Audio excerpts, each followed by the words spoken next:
What's happening? Welcome to the 30th episode of the Slapstream with Djordje, live from Slapsville.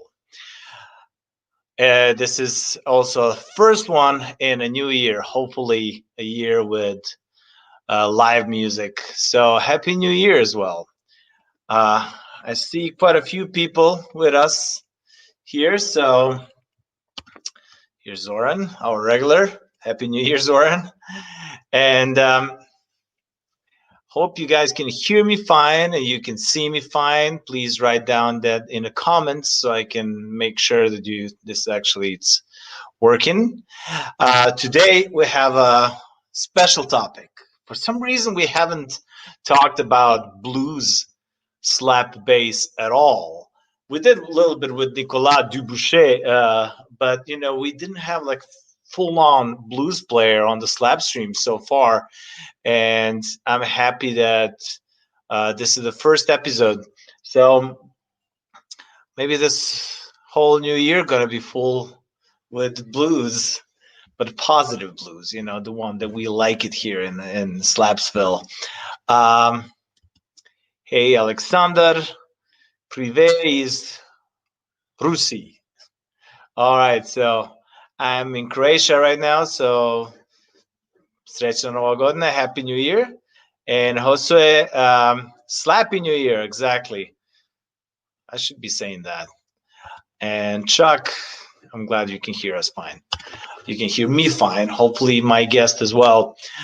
Before we start the show, I would like to remind you to subscribe. So make sure to subscribe, hit that subscribe button, and hit that bell notification, because apparently without hitting that bell, you're not going to be getting any notifications whenever I go live or post new videos, and I would definitely like you to get a notification. And I noticed that lots of you love the show, and it really means a lot to me. So after you subscribe, consider supporting the Slapstream. The best way you can do that is via Patreon. And I would like to give a shout out to the Patreons that are already members.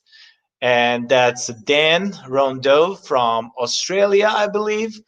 I believe that's Slapping Dan that our guest Scott Owen was talking about.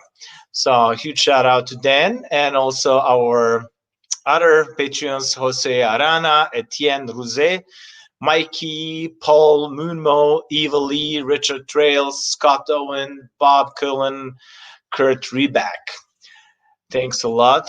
Without you guys, I wouldn't be able to do this. And with all of you that have been doing donations via Venmo and PayPal. So please consider doing that again. So we have here Samantha Sirnich. Yeah, heck yeah, I love Slapsville. So welcome to the Slapsville. And Andrew, Happy New Year. Happy New Year as well. Quite a few comments from Samantha.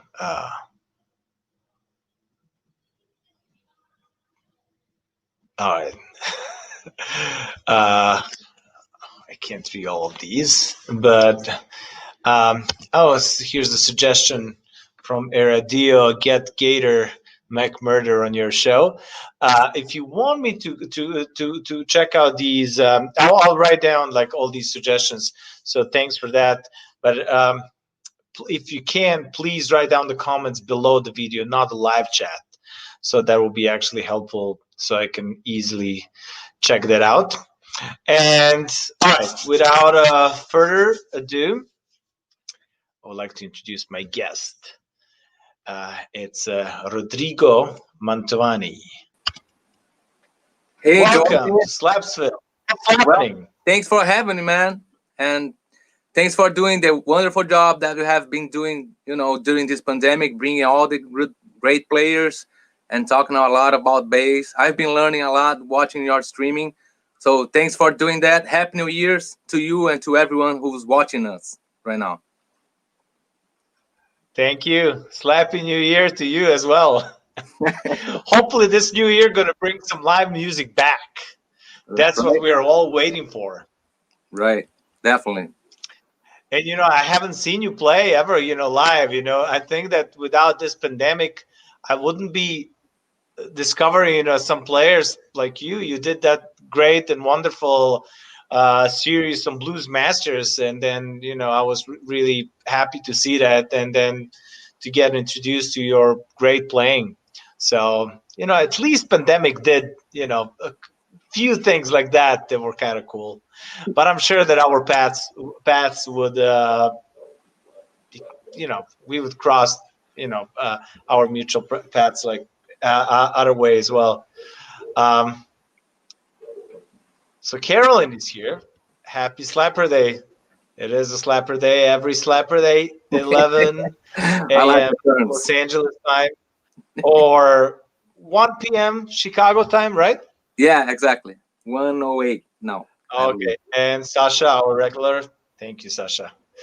Hi, Rodrigo. Cool, man. All right. So, how have you been doing? How are you holding up during the pandemic?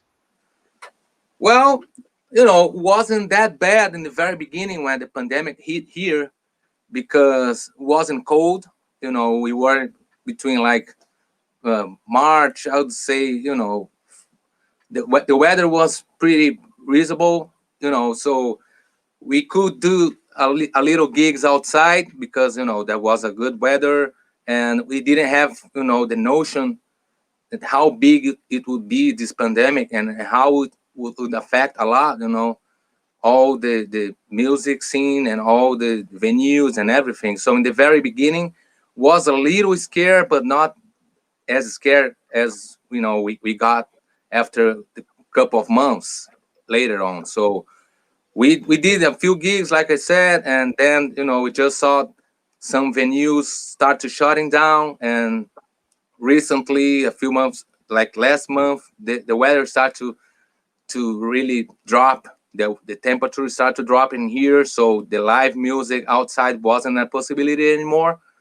So yeah, it's pretty bad, man. But just like you said, you said there is some people who is struggling way more than us, man, and like people losing family members and losing houses and stuff. So we must take this time to thinking about the important things, man, and be thankful that we are not that affected. Even if we are, obviously, because we are musicians out of work. I was talking to you earlier. I just moved to Nick Moss' house again, and I'm on his basement because I wasn't able to afford my rent anymore because I'm out of work pretty much for the whole year. So obviously we are affected, but at least in my case, I tried not complain much because, like I say, there's way worse situation around us, and I'm trying to do the best that I can for now, and that's one reason that I decided to do that master classes that you just talking, about. And it's not a master class; it's just a series. And I was thinking about to do something specific for Chicago, So I tried to pick the creators of Chicago blues on upright bass since the beginning, like since the 30s until pretty much 50s and 60s. So I decided to collect all the guys who recorded the most, in Chicago scene, and they are not mentioned anymore. So you can't see their names, all over the places here in Chicago. So I think that would be a good idea. Just like you like to bring it up, some names that is pretty important for the scene, for the history. I think the same, those guys that I select specifically for Chicago blues, they are so important. And I decided to bring it up, those names, and I decided to do this series. So yeah, anyways, we are trying to do our best on this pandemic, and I think that's all we can do for now. Exactly. Hopefully we can see the light at the end of a tunnel with these vaccines. Um, they just already started like doing them like like a couple of weeks ago. So hopefully everything gonna get back to normal soon. And thanks a lot for that series. We all loved it. Every Thank you, time you man. posted it on Facebook, I was like, yeah, yeah. I I knew appreciate it. about all those cats, and then I'm glad someone else is actually mentioning those blues guys that actually, I don't know, like pretty much everyone forgot about them. Even the slap bass players, Right. are not aware that often about ransom gnawing or cats like that. Right. Willie Dixon, like everyone knows Willie Dixon, but it's Right. Ransom or Lindsay, like not that much. You chose the right cats, so I'm Yeah. happy you did that. And Um, I so decide to pick, the players who recorded the most, not just the players that I like, because even in Chicago at the time, in 40s and 30s and 50, there was way more players that if I could select as well because I love that play. But those guys that I select, I think they recorded pretty much the most part of the blues material for the time. So that's one of the topics that I consider to bring up, those names. Not only players that I like, but the players who recorded the most here in Chicago.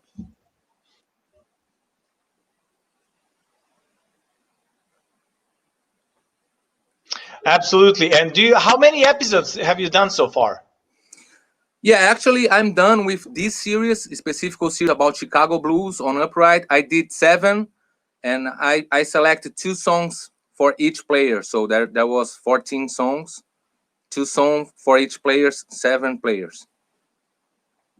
That's great. And so you're thinking to do the season 2? Yes, absolutely.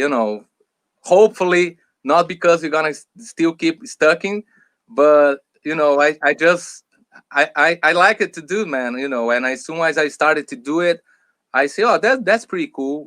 After the second one that I started to do it because I was doing by myself, and I'm not very technological guy, so I was having some kind of technical problems, which is pretty like disappointed and frustrated in the very beginning. But after you start to know better how to deal with cell phones and recordings and videos and the supporters and editing, then you start to like it. So I think I start like it almost in the very end of the series. So inspired me to keep doing. So I already have like a few ideas for the next series, but I'm gonna change the title and I'm gonna select other players and change the subject a little bit. I think about Chicago Blues on Upright, from the creators. I'm happy with the players that I have selected. So is the second season going to be also about upright bass? No, not really. Not really. But maybe the third I have in mind that's gonna be on upright bass. All right, all right. I can't wait for that one. You know what? And if people want to check it out now, is it on YouTube or they have to go on your Facebook? What's the deal? Yeah, it's on both streamings and Facebook or Instagram and YouTube.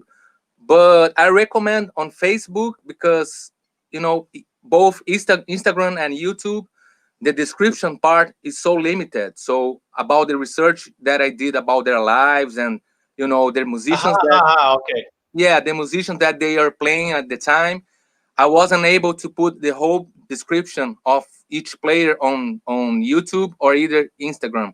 So on Facebook, you can see the longer text, about their lives, about their career and stuff. That's more complete. The description is more complete on Facebook, and it's open, because in case you are not my friend yet on Facebook, I believe either way you are able to watch it. Okay.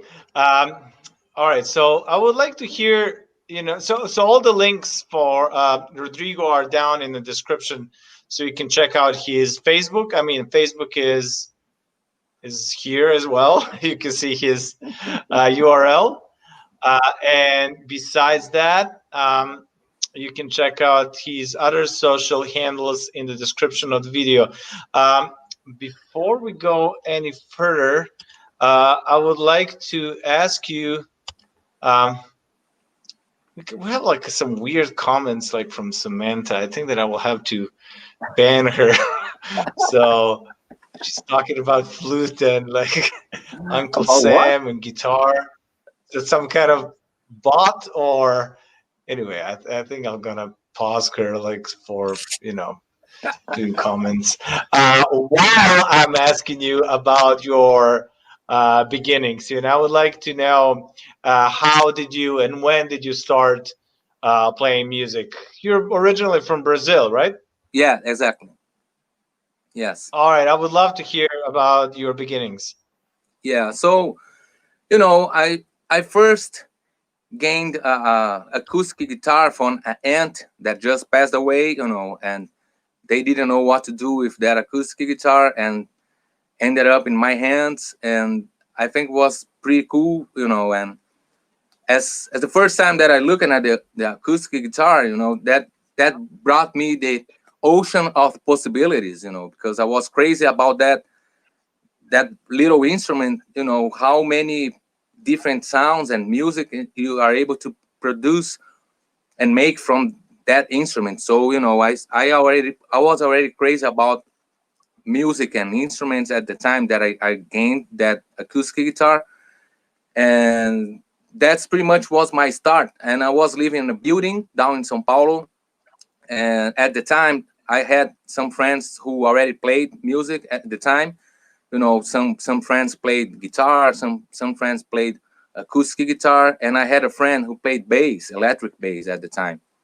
And he started to show me some bass lines on acoustic guitar, but at the time I didn't know what's the difference on what is the bass or what's it's the guitar or whatever. And took me a while to learn those bass lines on the acoustic guitar. And I realized that every time that I was showing to some other people, they tell me like, oh, that's nice, but that's the bass part that you are playing. And I go, oh really? But it was so difficult to learn those parts. So I think I'm gonna keep playing bass. Might as well, once was difficult and I know at least one or two lines. So after that, I already start to play electric bass, and I got one uh, electric bass, and I start to do some classes in a small little school in my neighborhood. Wasn't like a fancy school or nothing. It was pretty much a house. And then pretty much when I started to be like a real musician, and as soon as I started, I never had any doubt that that's what I'm gonna do for the rest of my life.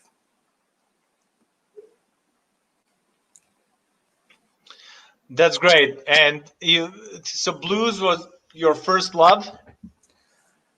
Yeah, actually, in Brazil, is the I don't think just in Brazil. I've been here some stories even here in the United States, because we are pretty influenced by the songs that are playing on radio. And here in the United States, with a lot of like live concerts in 80s and 90s, people wasn't influenced much from straight from the blues. So rock was pretty much one thing that influenced everyone from like 80s and 90s and 2000s, especially in Brazil, 70s.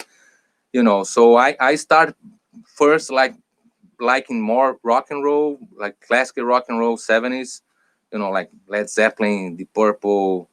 And I even start to play, in a lot of cover bands. So I got like a Led Zeppelin cover band, a The Purple cover band, Black Sabbath, Rainbow. But at the same time, at the same time that I start to develop, passion for those bands and this kind of music, I also start to develop the passion for the blues, because luckily my teacher on that small school, he always brings some blues influence. He wasn't that type of guy who says no, that's rock and roll and that's it. He always was open mind, and he always brought it up some blues artists, not nothing specific, but the famous one like BB King and stuff. And at the same time, I was playing, already in a type of a blues band when I was 14, and I Oh, was, really? Okay. yeah, But it was more like electric blues? yes, and actually wasn't blues. What was not even like pretty much blues. It was a kind of mix, you know, like some Bob Marley with Eric Clapton. But they called blues. I understand there was some blues influence, you know, and they all were like pretty old guys. And the time I was in school, and the guy who was driving the bus and leaving me to the school every time, he got these friends who was looking for a bass player for their band. So Okay.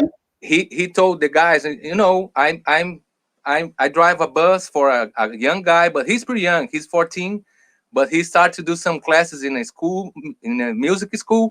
So looks like he's pretty interested in music. If you guys want, you know, I can bring him, and you guys decide if he can stay in the band. So that's how I joined my first band, you know, pretty much. So they like it because they were like 50 years old, 55 at the time.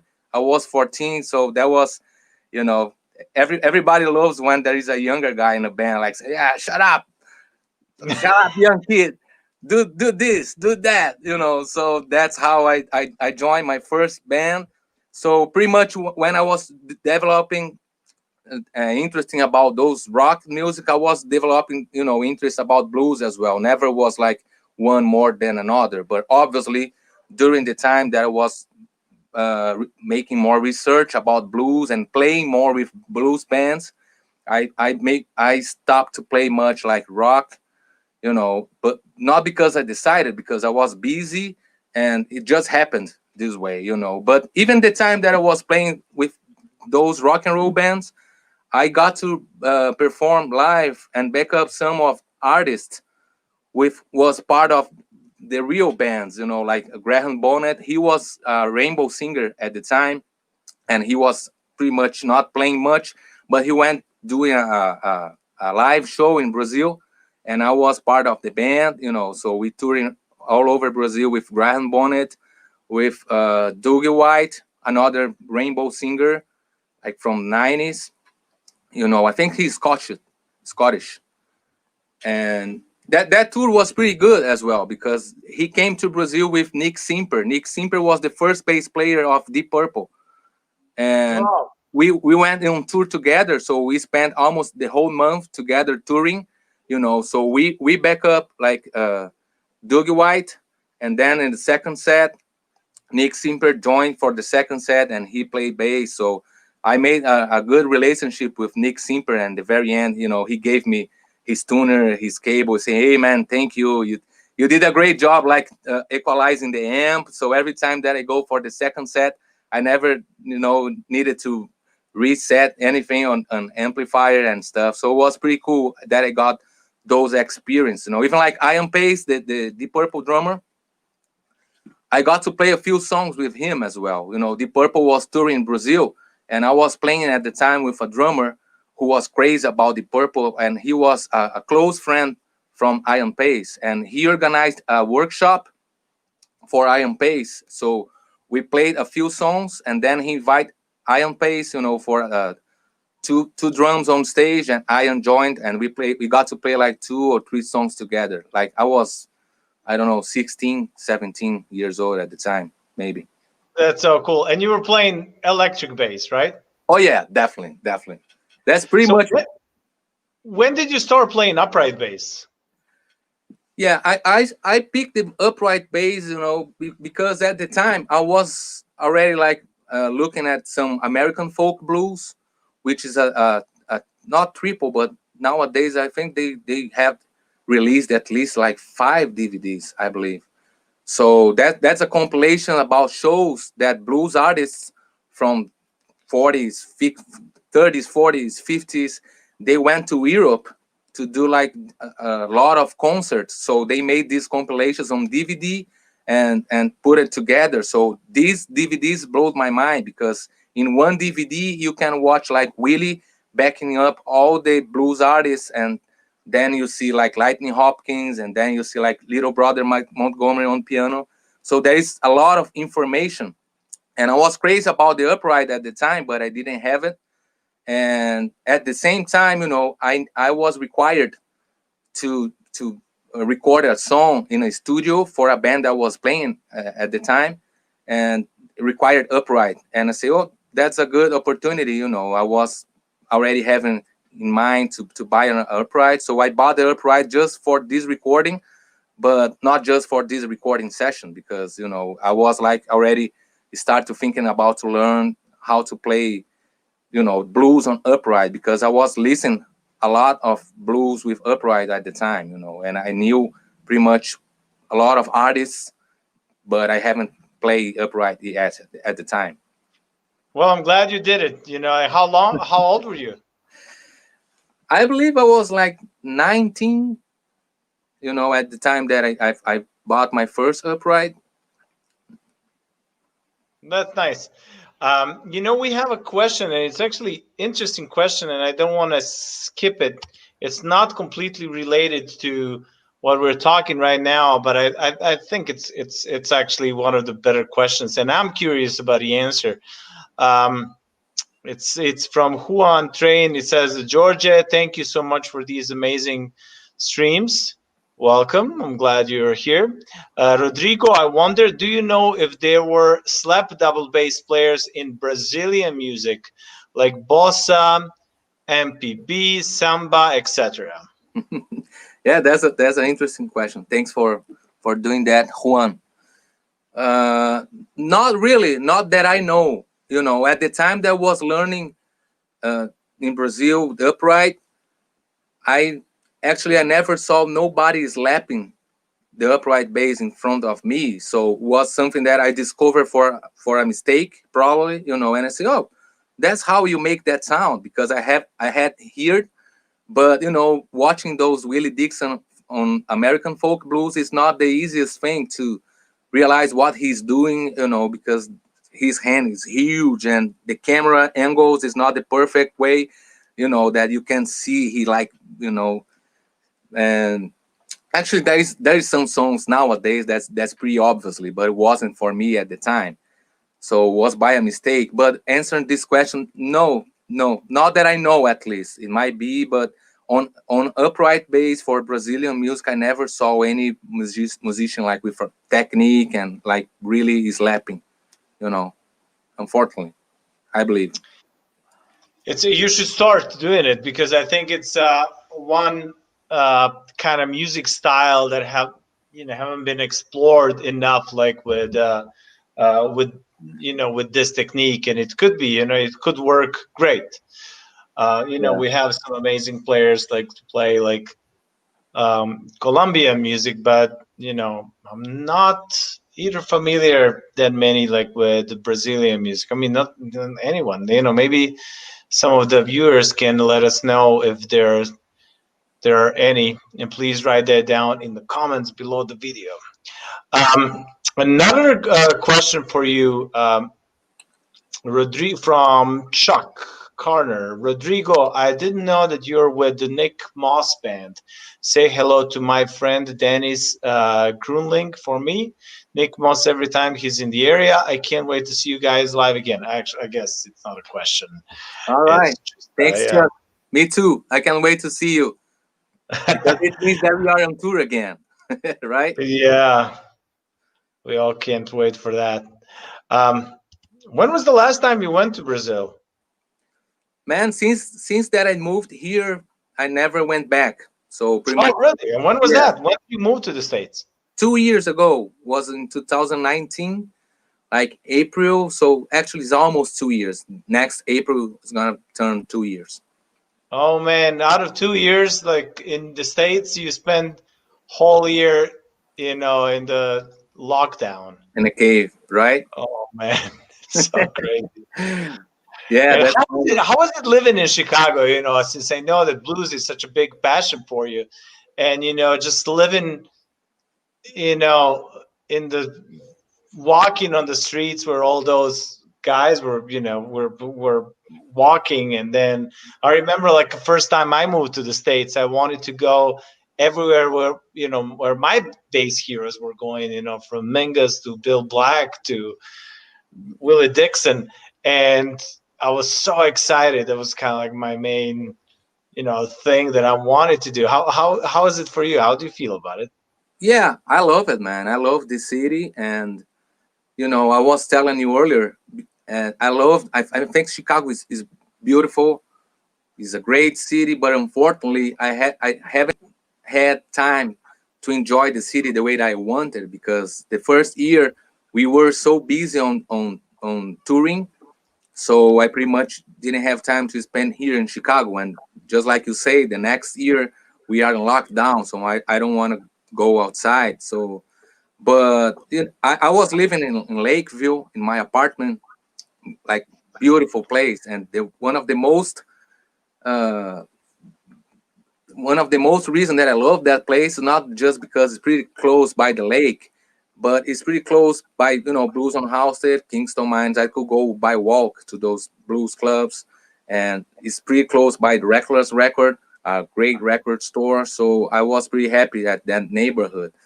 But to me, I think the same. It's a pleasure to be here and see the places that those guys played, and see now and then an old guys who still are here playing, not much anymore, but they are still here. Theo Dragger, Lurie Bell, and Jimmy Johnson. A lot. There's still a lot of like legends who are here, and that's pretty cool. So I love being here, but at the same time, being here made me realize, how the blues scene already have changed, over the years, and that's difficult nowadays. Find people playing blues, like real blues, and even like upright in blues in here, which is kind of a sad, I I would say, for a blues lover. So if you are a blues lover and you really like traditional blues and want to see like people playing like traditional with upright bass, with all those influence that we love from the 30s, 40s, and 50s, I tell you that it's not easy to find. And don't come to Chicago hoping to see that. But at the same time, the live music is pretty good. Even people it's not playing traditional anymore, the blues is still happen pretty good here. With more electrical, more like bass players haven't played more with like 5 strings and like a lot of keyboards and stuff. But that's how it goes. I believe the scene changes a lot, not only in blues but all the genres, and I don't see like a bad thing. But to me, because of my passion and the way that I feel about this music, I try to bring in every place that I play, in every band that I play, I try to bring some of this influence with me, and I'm trying to do the same thing here in Chicago. But we do have some blues bands, even like Bo. You were mentioned when we were talking, like if I know your name correctly, Djordje.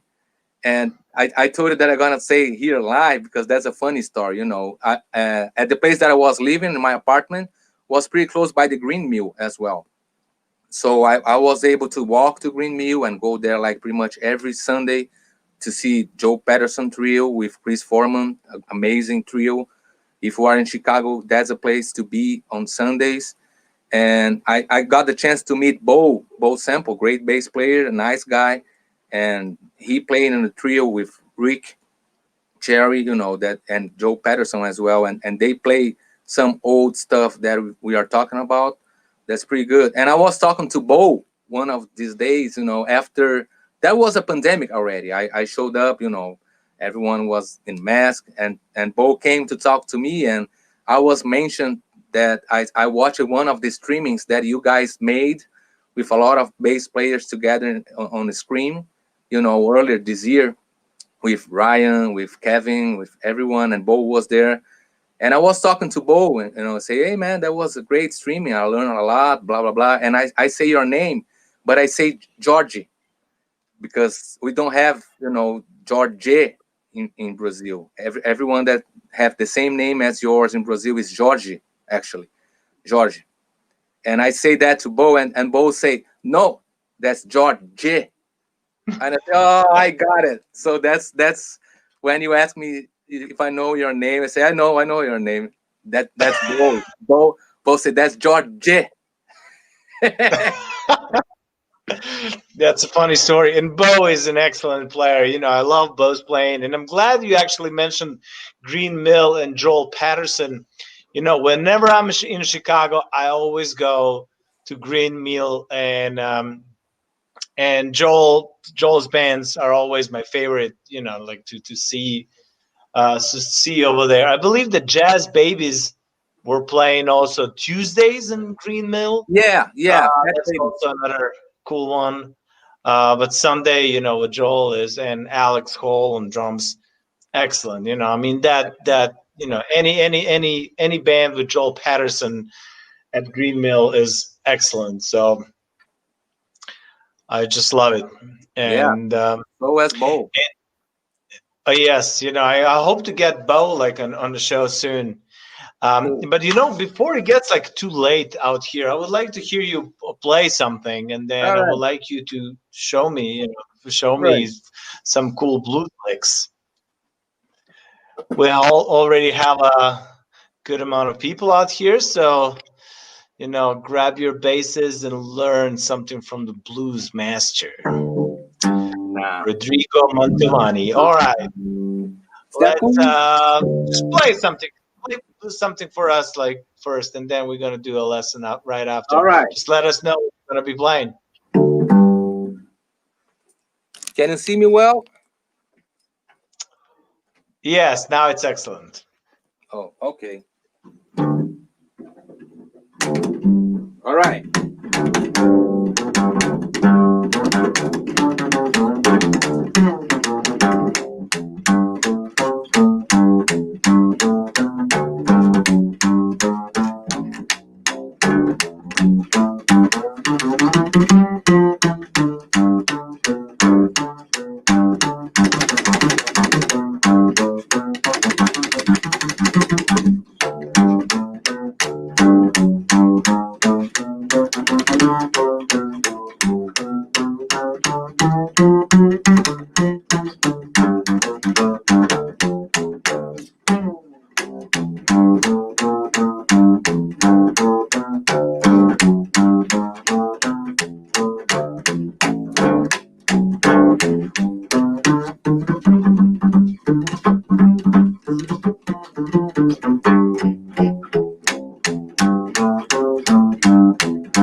All right. Awesome. Man, I love your playing. It's so cool. Thank It's you, great man. that you're doing the, you know, keeping alive the old school approach to blues music and still able to bring your, you know, your own stamp, your own style Right. into it. Thank you, man. Appreciate it. And I hear, you know, I hear some licks from your series, and I hear some like Willie Dixon licks, and then I hear like Willie Dixon esque approach to boogie style tunes, but you know, with Rodrigo Mantovani spice on top. Right. Uh, Yeah. Actually, I can break it down. You know, some parts of that I played here, and try to bring some influence that I was influenced by. So you know, the very beginning, like this hammer-on, I believe I watched it from your streaming. You know, someone talking about the hammer-on, and I think that's a cool thing. Like, so that I pick from your streaming. Like, you know, and that I picked from a great bass player, man, called A.B. Bowler. He played a lot of like Pete Johnson and Matt Lux Lewis, and that's a great bass player who recorded with a lot of jazz guys, A.B. Bowler. So that's like that I picked. I was inspired by him, and and I have a quick question about that lick. Where did he play that lick? which one? The one that you just played. You know, the one that you told me that you learned from him. Oh, in the very beginning. I don't know if it came out really perfect, but you know that I played in the very beginning. The beginning is like.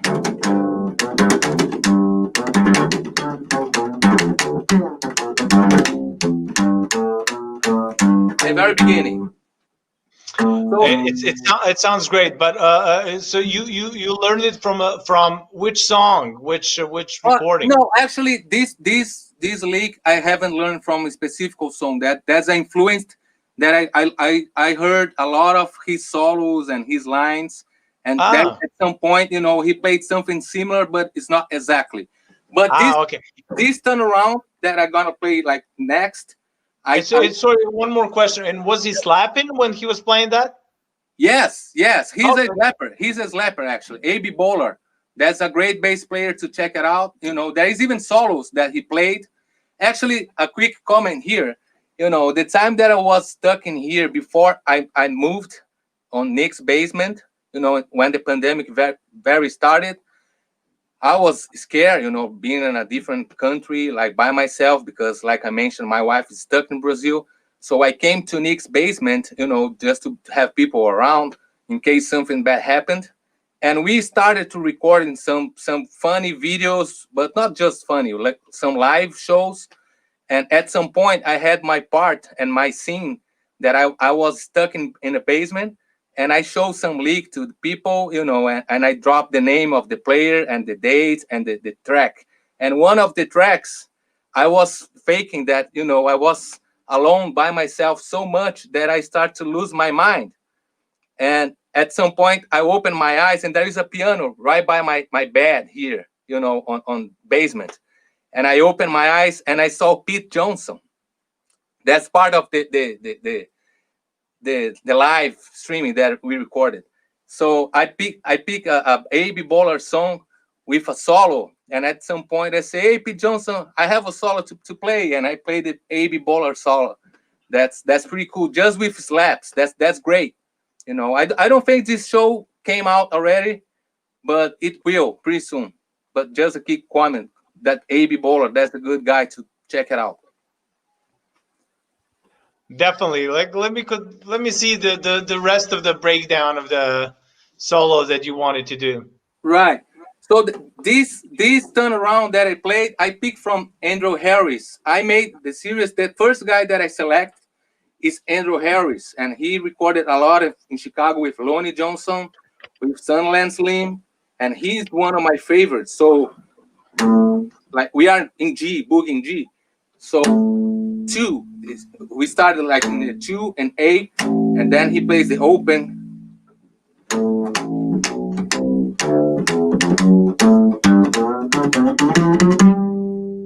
That's it. That turnaround I picked from Andrew Harris. I can't remember, but it's one of Lonnie Johnson songs, you know, like.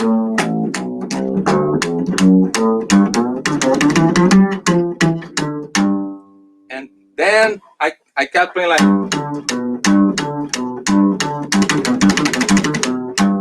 That I picked from a bass player who recorded a lot with Champion Jack Dupree on 40s.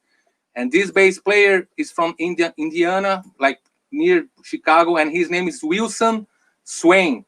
Wilson Swain, he's an amazing player, and every track that he recorded with Champion Jack Dupree is killer. And I picked this line from him, you know, and then I play obviously with a lot of Willie Dixon influenced, like.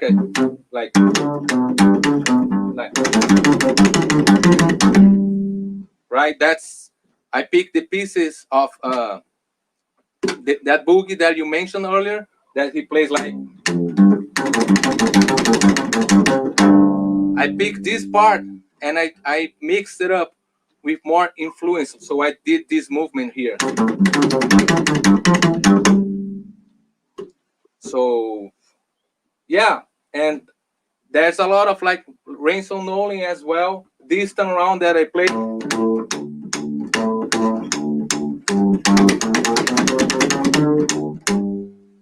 That's from an album from J.T. Brown that Ransom Nolan recorded, and he plays exactly this, not exactly, but close that this turnaround, and actually, and he plays the same turnaround but little shorter in one of the turnarounds. So the big one is like, and the other one's like. Actually, Djordje, I think that's a good lesson. Like pick this turnaround. All right, I have a bass here with me. So let me Perfect. do that. And all of you guys, like, grab your bases and then let's learn something from Rodrigo Mantovani and Ransom Nolan, right? Yeah, Ransom Nolan. He recorded. Actually, All right, let's do that. I picked the album here, man. And pretty quick before we start, that's a great vinyl. And this song is from this vinyl. You know, JT Okay. Brown, Wind City Boogie, and the name of the track is Wind City Boogie. And this is a great album because on this album is a kind of a compilation with 3 different basses that, and on this album, like there's Ransom Nolan and B. Crawford and Willie Dixon.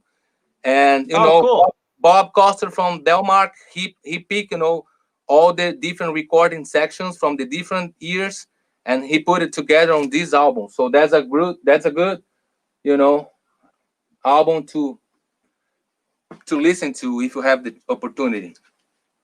It's interesting that you mentioned that album. I know that Arthur Crudup at the end of the 60s, I believe it was 68 or so, um, recorded an album with Ransom Nolan and Willie Dixon, the one that he called Arthur Big Boy Crudup meets the Master Blues bassist.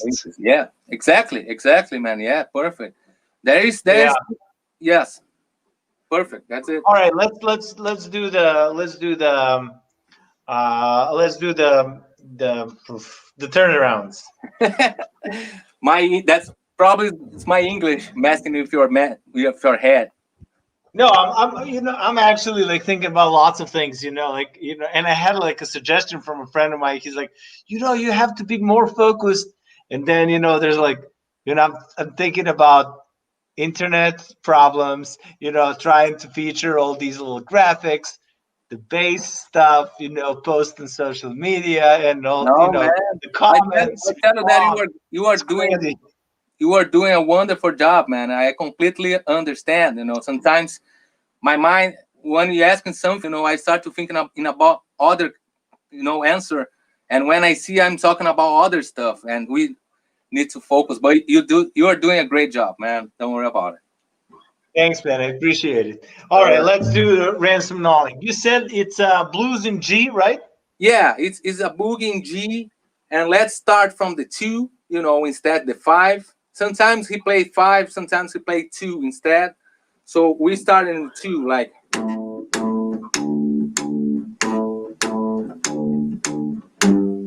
Right? All right, let me do that just to make sure that I got it. Right.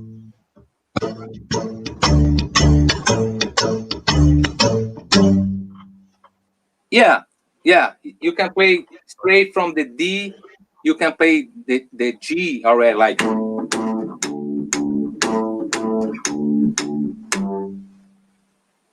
Right? Okay, so you broke down a little bit. Just if you can repeat that. Right.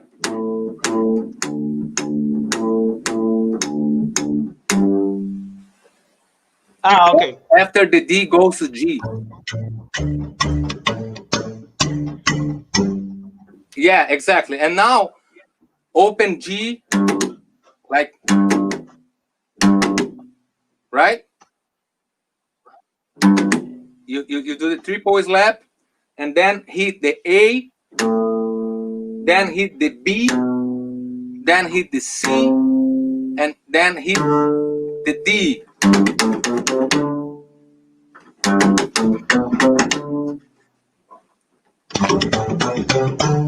Yeah, exactly. And there is like the double slap every time, like that's the double slap every time, like, you know, hit Okay. and plug. Yes, except for the first one. The first one is this one, and all the rest is the simple, like double slap, like.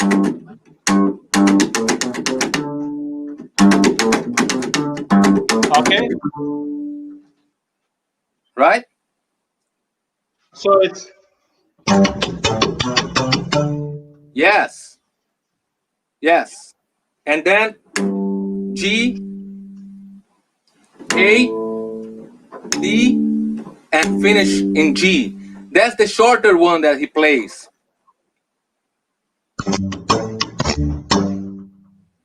Yes. So the perfect. That's the shorter okay. one. So can you play the whole thing?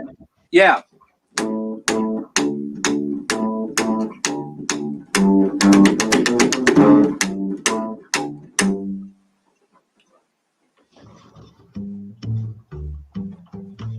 Okay.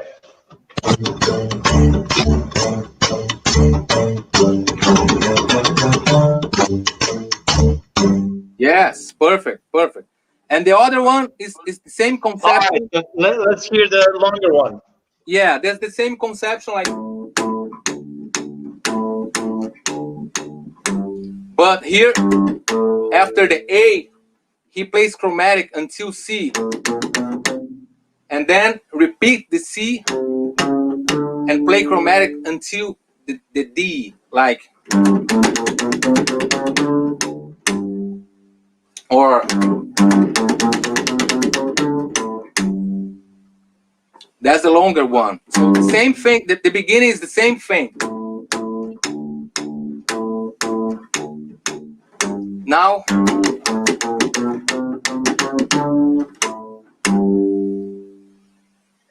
Okay.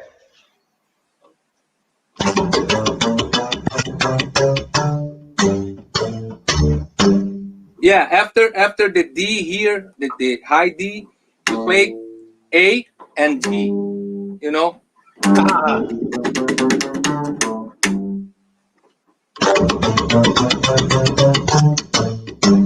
Perfect. That's it. You got it. All right, man. I like it. So it's the first one.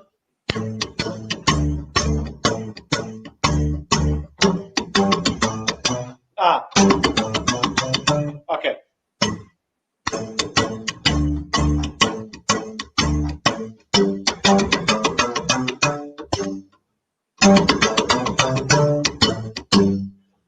Yeah. All right, and the second one.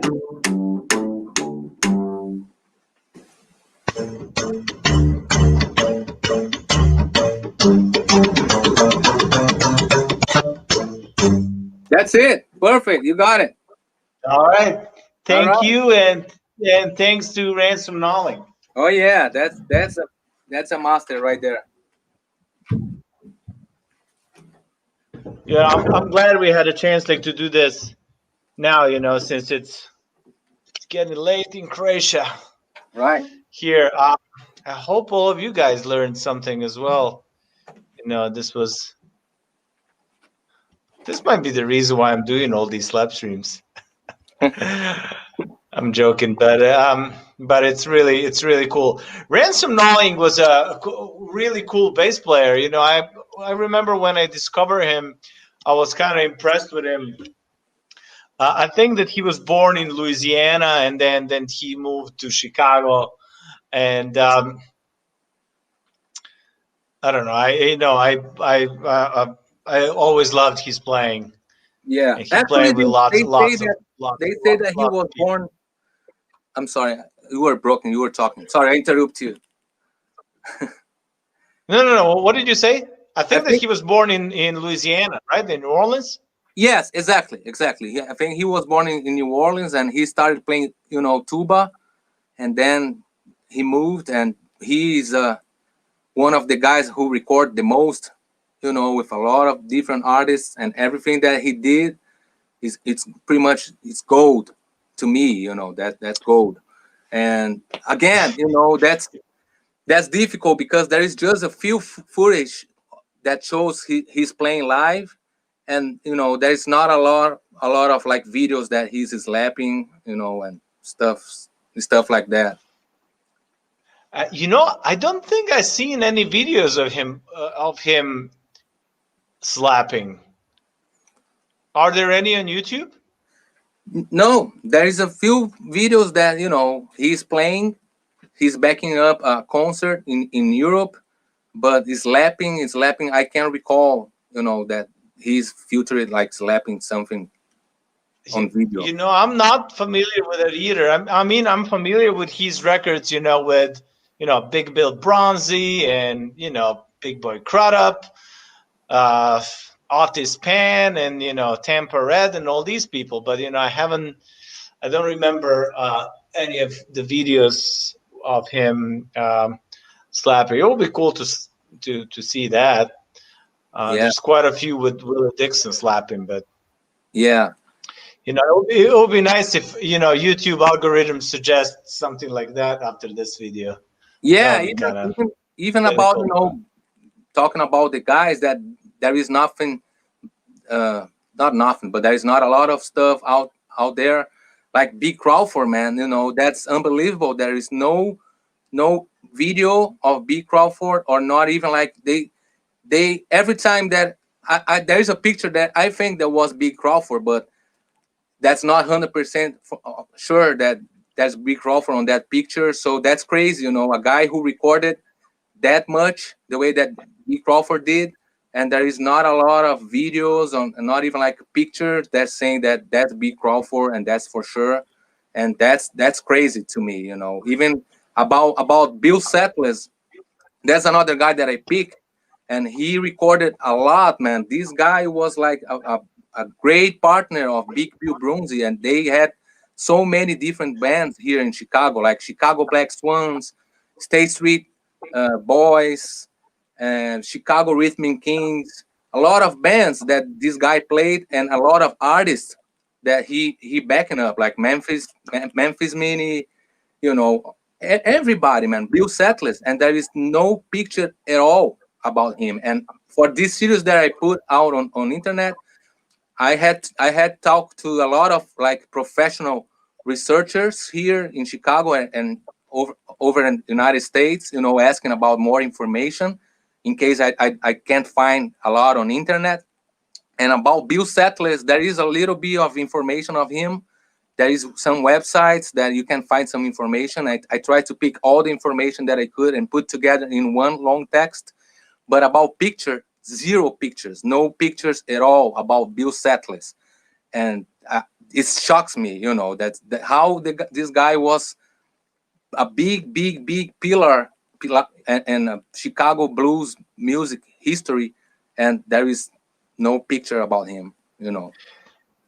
I mean, I understand that, but like the time when Bill Settles was mostly active were like 30s, and then the pictures were not very popular back in those days. And since we're talking about him, and actually this is great. We can talk about all these old blues guys. Um, for me, the song that I would choose for Bill Settlers, for anyone that is not familiar with his name, would probably be the song "The Dozen" that he recorded with Straight Street Boys, Yeah, and that has actually a few slap bass solos. I mean, kind of like a two bar slap right. bass solos. But I would be curious: is there anything else that you could choose, that you would choose Yeah, and for talking Bill about Bill Settles? Settlers, actually, I select one song that he recorded in '37 with Big Bill Brunzi, and I think he played a beautiful bass line, and I select this track to play and show a little bit. Ow.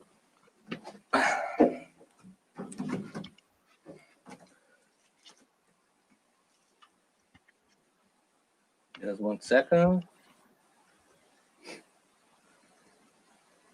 But before we started, I need to retune the bass, because a lot of, I was talking to Djordje, you know, a lot of these old trackings, they are not like a 440 like in tune, you know, because of the tape. Sometimes the tape doesn't speed well, so if the tape speeds like too low, the tune drops, and if the tape speed like more speed faster than it should, the tuning goes a little up.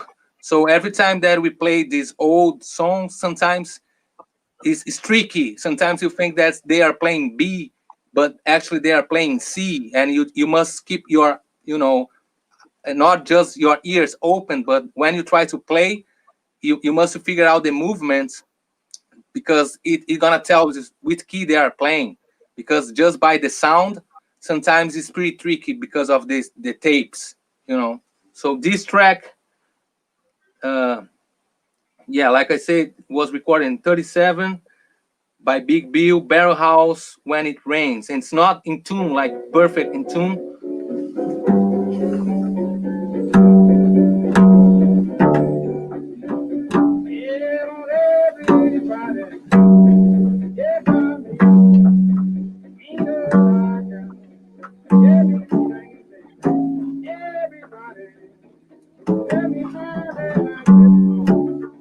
Good enough. All right, let's do this.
Awesome, man.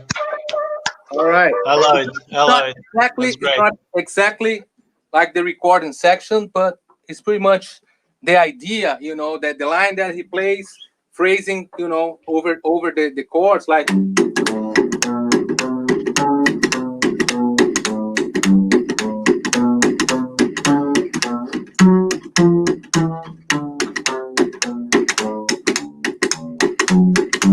that's pretty cool, man. That on the four, like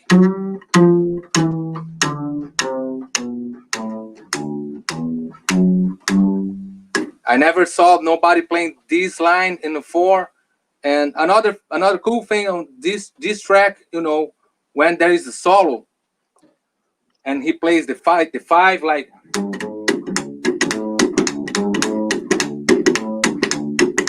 during the solo, he doesn't play that. He keep playing like straight, like from I'm gonna play from the one to the five.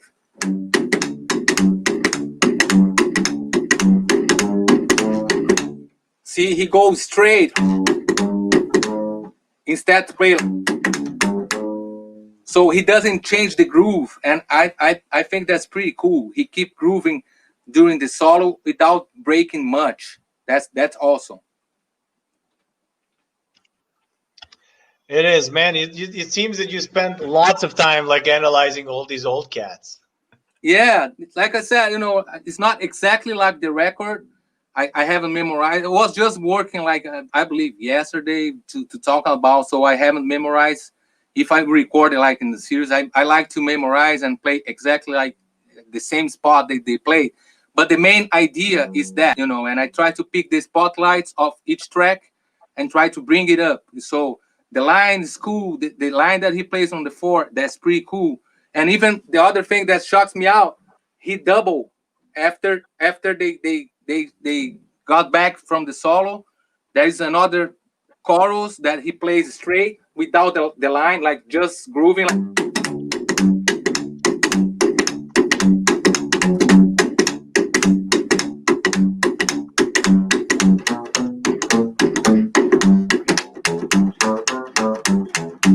He doubled, and the very end, that's just double. He doubled the line. So I'm gonna play the very end, like.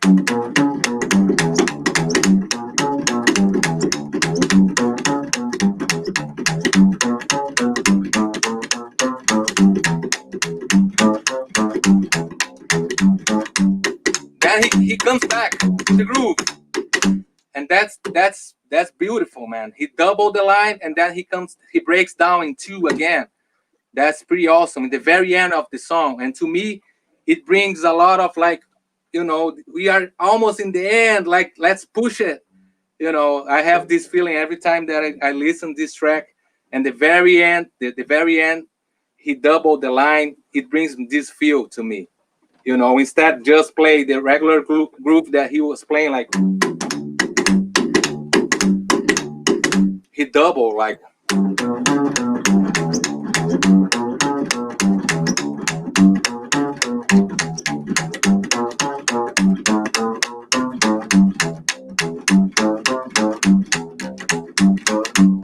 And come back. And then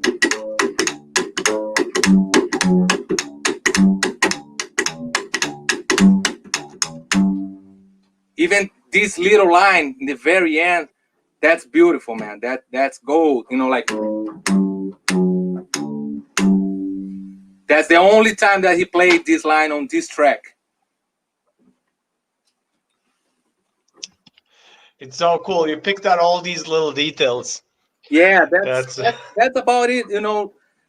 I know that sometimes it's not perfect in tune, even my playing, but I try to bring the feel, and even like playing, trying to pulse, just like those guys were pulsing and trying to pick the lines and the feels. To me, that's pretty important to play this type of music, man. Doesn't matter if you are. I'm not saying that I'm against, like a lot of study and like playing perfect in tune. I'm just trying to say, if you are like a classical player or something, and you play perfect in tune, it doesn't mean that you're gonna be succeed playing this old style. That's what I'm trying to say. So, you know, that's every time we try, we should get it close as possible for every style that we are playing with. That's my opinion, at least, you know. I agree. You know, we should learn from these old masters, but we should always try to find a way to make the music our own. At least, you know, after we were able to play a little bit like them. But you're doing great job. You know, it's you know, I was listening to those licks that you played in a Willie Dixon style. You did play them in Willie Dixon style, but you haven't played, you know, the exact same notes, which is great. So it's really cool. We got quite a few comments, quite a few like you know like these, and you know like these, you know, and people love your playing, and I'm really glad to hear that. Right. Um, Thank you. Ago Man wrote, born in Vicksburg, Mississippi. I assume you're talking about Willie Dixon because Willie Dixon was born in Vicksburg, Mississippi. And when Rodrigo and me were talking about Ransom Knowling, I mentioned that he was born in New Orleans, Louisiana. And I'm pretty sure I'm right about this. Yeah, Um, but I think that's another thing that's not 100% sure. You know, I heard some other possibilities about where Ransom Nolly was born as well. And who said that? I couldn't hear. Agoman? Oh, that's Andrew, man. He knows. That's my buddy Andrew Goldman, and he's a great killer upright bass player, and he knows a lot about blues as well. He's part of Doug Daming band down in Florida, and he's one of my Oh, cool. best buddies, man. And he knows a lot, and that's the guy I've been talking a lot, you know, and sending him like information, and he sends me back some more information, and we trade songs. That's been a pleasure being in contact to this guy, Andrew Goldman. That's my You good buddy. see, he clarified it. You know, he said, you know, I have his draft card that says Vicksburg, Mississippi. All I right, see. Andrew, you know, you might be right. I might be wrong. You know, the information that I got was like from New Orleans. Yeah, But that's the other possibility that I saw as well. That's why I'm saying it's not 100% sure because a lot of places say that he was born in New Orleans, but there is the other possibility about Vicksburg as well. okay, got it, got But it. but if Andrew So I says, have all right, I got that. Thanks, Andrew. it. All right, that's why the Slapstream is so cool. You know, finding all this information and clarifying all these things from the past. You know, for some reason, you know, I don't know, like why upright bass, especially slap bass, kind of disappeared in blues music, and it brings so much. You know, it brings you know that original groove and style. You know, and then I don't know, it's pretty much gone now, except you know a few people that play in that style. Yeah, I know. And It's a little tricky to say like you know what's gonna happen. I mean, we're keeping it alive, so that yeah, and counts for something. and also, you know, I think you are doing a wonderful job bringing like, just like you brought Mobera. He's my pal as well. We talk a little bit sometimes on internet, and he's a jazz player.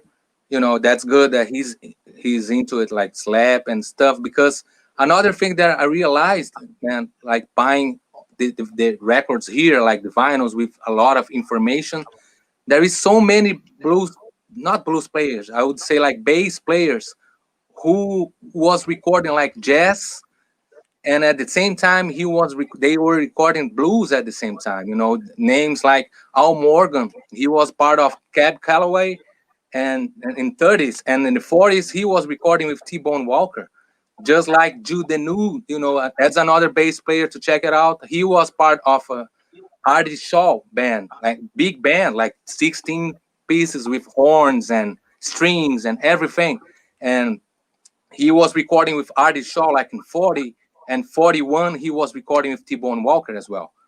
So, and there's a lot of players who was playing jazz at the time with this technique that you've been bringing here, like slap and stuff.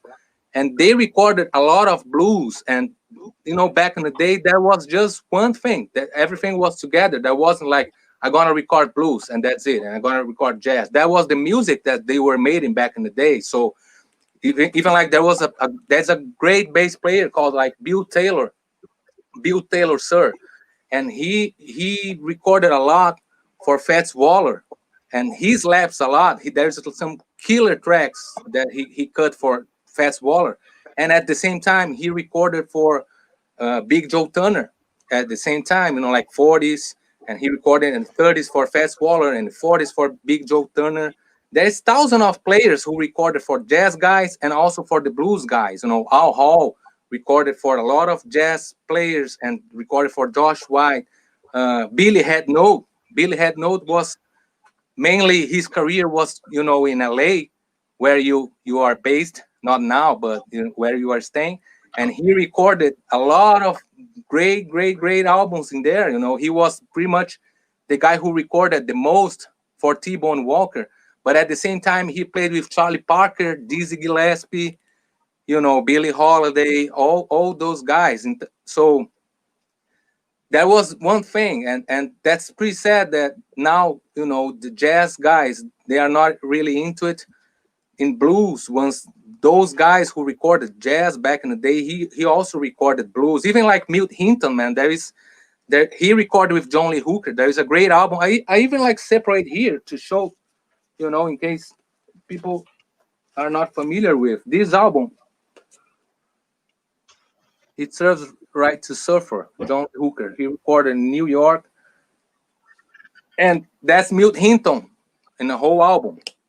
That's pretty great. You can hear all the jazz guys playing with John Lee Hooker, which is one of the raw blues artists, and they adapt, and there is some tracks that Milt is just playing like one note. And that's why I was trying to say earlier, the fact that Milt Hinton is a master of jazz and stuff doesn't make he comes here and play, something out of the context. So he's playing exactly what he needs to play on this track, and that's beautiful. That's one thing that shocks me out, how those jazz guys are able to join those recordings, just like this other album, man. That's A.B. Bowler on here for Hot Lips, and also not just A.B. Bowler, but also Wellman Broad. Wellman Broad, he is on here. There's a famous jazz guy. You guys have been talking, this is more jazzy. That's normal, but that's normal now. That's then the blues album. But all those guys, man. Even other guy that you guys have been talking about, John Lindsay. He recorded a lot for Louis Armstrong, but at the same time, he was part of Harlem Hemfats. That's John Lindsay here, up here. And that's Ransom on top. And same thing, John Lindsay brought, all his experience about New Orleans jazz, and he adapt for root and country blues, and they mix it up just like the other guys that we've been talking about, like Bill Setless. So anyways, just bring it up some more names, and I hope if you guys had a chance and you guys like and be interested, just type those names on YouTube. That's how I started to, develop more passion, because every artist that sometimes on one album, just like the J.T. Brown, you can find 3 or 4 different bass players on the same album. And if you check bass, those bass players, it gonna leads you to another artist who gonna record with more like 4 bass players. There's I separate another one here to show. Wait a second. This one that I was talking about, Big Joe Turner. And you can find in one album, you can find all those guys that I'm talking about. So A.B. Bowler is here as well. Bill Taylor is here as well. Jude Denut is here. So in one album, you can have those 3 jazz guys, but playing more like swing, more bluesy way. So I love this stuff, man. When you hear something that is mixed, but at the same time that's still traditional. There's nothing like how can I put these words? They keep the tradition, but they bring different luggage. That's what I'm trying to mean. Absolutely, and I agree. Like it's kind of weird. Like the jazz guys nowadays are kind of almost not able to play blues in a blues way. It sounds jazz. Doesn't Yeah. sound correct. I mean, it's its own thing, but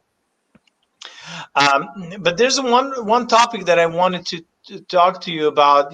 Since you just mentioned that, you mentioned Harlem Ham ham fats. fats, and it's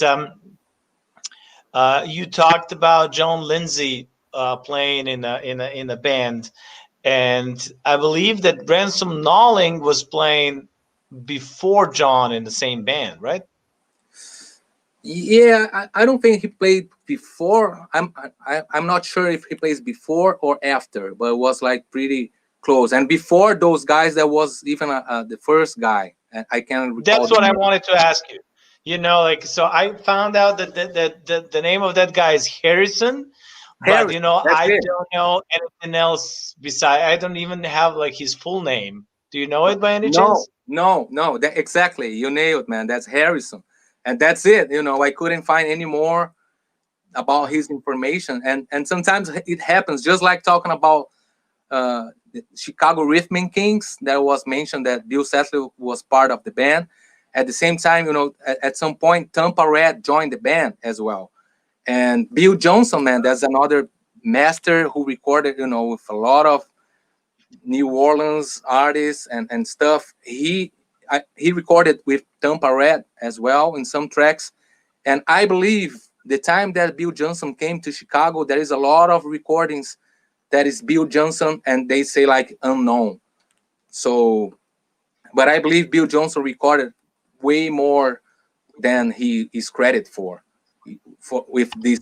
Oh, really? I didn't know that. That would be great, like to discover. Why do you think that? Yeah, because of the style. Like I said, he definitely recorded for Tampa Red. That's credit. You can find some tracks Yes, that's Bill Johnson.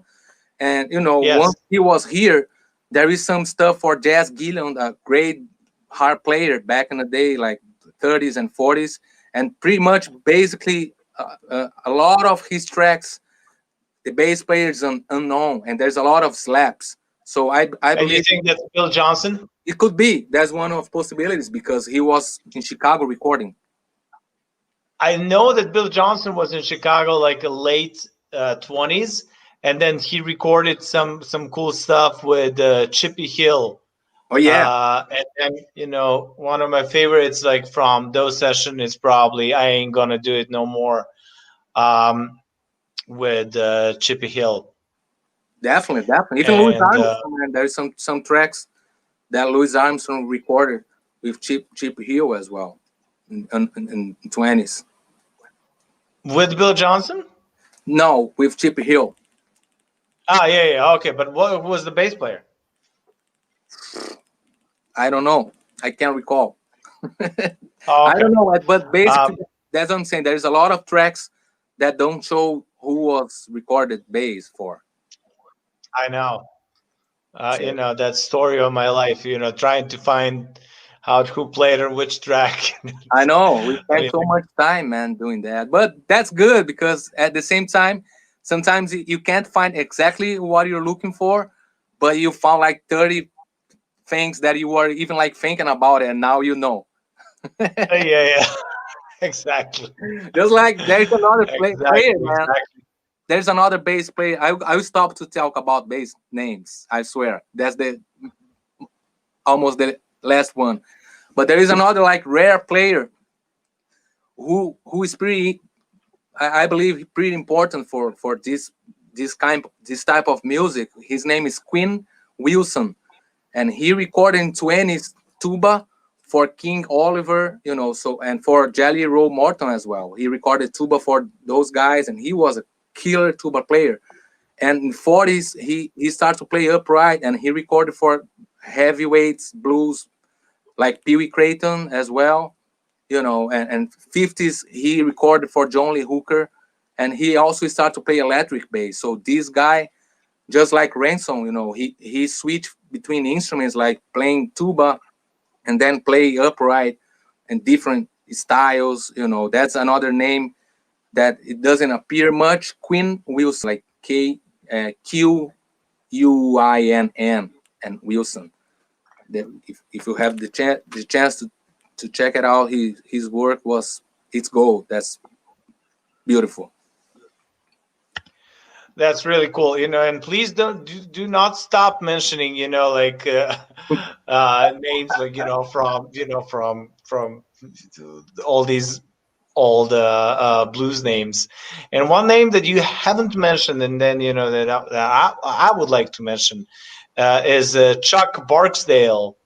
Are you familiar with him? No, no, He talk was the about it. one that was a part of the Cats in the Fiddle, and then a pretty cool song that he recorded that has, you know, slap bass solo is "Killing Jive," and I think it's from the late '30s, and Cool. yeah, you should check it out. I That's think another job. Thank you for it's that. pretty cool. Yeah, Sorry, what did you say? that's another job that I'm gonna do when you finish here. Check it out. This name that you just brought it. Thank you for that. Oh yeah, I can give you like quite a few names, but it's the show is about you, not about my poor blues knowledge and, you know, my obsession with slap bass. It is a little bit about my obsession with slap bass, but um, and you mentioned um, who else did on your series you covered Big Crawford as well, Yes, and yes, I did. Willie Dixon and Ransom Knowling, John Lindsay. Who else? Bill Setless and Andrew Harris. Okay. So as far as Bill Settlers go, like, you know, so what else would you recommend besides um be, what would you recommend for Bill Settles? Well, he recorded a lot for piano players, for ladies. You know, so As far as slap bass goes, you know, I only mentioned the song "The Dozen," but besides that, like, what else would you recommend, like, for his slap work? yeah, so he recorded a lot for Memphis Mini, you know, like I mentioned, but also he recorded for a lot of piano players, ladies that recorded piano. So basically, uh, let me let me try to thinking about it. And then Leo Johnson. That's a great piano player. That's a lot of slap in there. Leo Johnson and Bill Settler is playing a lot. I also recorded one of the songs that he recorded for Leo Johnson for my wife's album, and there's a lot of slap on that track. You know, and like I said, Jazz Gillum. There's a lot of slaps by Bill Settler. Stuff with Big Bill, like I mentioned, all the earliest like 30s. There's a lot of Bill Settlers on that. Uh, I think that I record. There's a lot of stuff that he did, but just these names, there's quite a few slaps on a lot of tracks, you know. And even the track that I played here by Big Bill, I believe there is a washboard as well. So sometimes that's another thing that always makes me curious, you know, if that's it's slap or washboard. I was seeing the credits and they don't show any drums or any washboard in there, but definitely sometimes when I hear some extra noise, you know, but I try to play on upright either way, if that's washboard or not. So I think that's it. Might have been Washboard Sam, considering that Bill Settles played with him as well. Yeah, and he was like half brother of Big Bill as well. So there's a lot of recordings that they are together. You know. Let's move from that particular era of 20s and 30s and 40s. Um, and are there any upright bass players that you would choose in blues style, in blues genre, in between, I mean, later on, like 60s, 70s, 80s? Any particular guys that played blues and played slap on upright bass? Uh, Not really like in 60s, 70s, or even 80s. To me, I was influenced a lot in the very beginning by Ronnie James Weber, and Oh yeah. he played with a lot of guys, man. Back in the day, he was part of Nightcats, like Little Charlie and Nightcats, and he Yeah. backed up like Davy Myers, and he was definitely one of my main influence because, like I say, when I grabbed the upright and I was trying to play slap, and I was trying to see the videos by Willie Dixon, it doesn't show like perfect, what they are playing, and also mostly on those recordings on American folk, there is drums, there is nothing like really slapping like old style. So I remember at the time I got a DVD with a show that Ricky Aston performed for SPA. SPA is an event for harp, annual events that they have for harp players. Though they show all the techniques, blah blah blah, and the very end they do the show.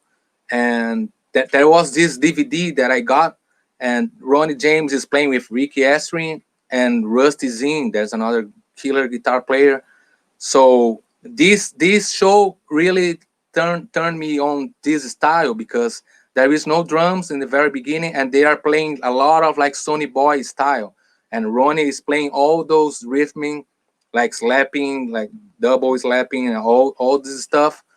So this really was one of the main influence for me at the time, and I believe it happened like 90s, you know and after that, there's still a lot of, not a lot, but there is still some players around here in the United States and even like in Europe, like playing upright bass and blues, and still like every time that I see those friends, they influence me in a certain way, just like there is Andrew, there is Mudcat, there is Kadar in LA, Troy, Mike Law in New England.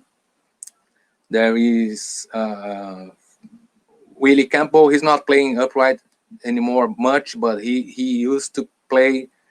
And yeah, there's a lot of guys, man. I don't like to drop names because in case I forget someone, it doesn't necessarily mean that it's not important. It's just like a live stuff that comes in my mind for the moment. But Yeah, absolutely. It's hard, like, to talk, to mention the names, and then you know that you got to miss someone. yeah, but there is Patrick Recall. I'm glad that I recall another name.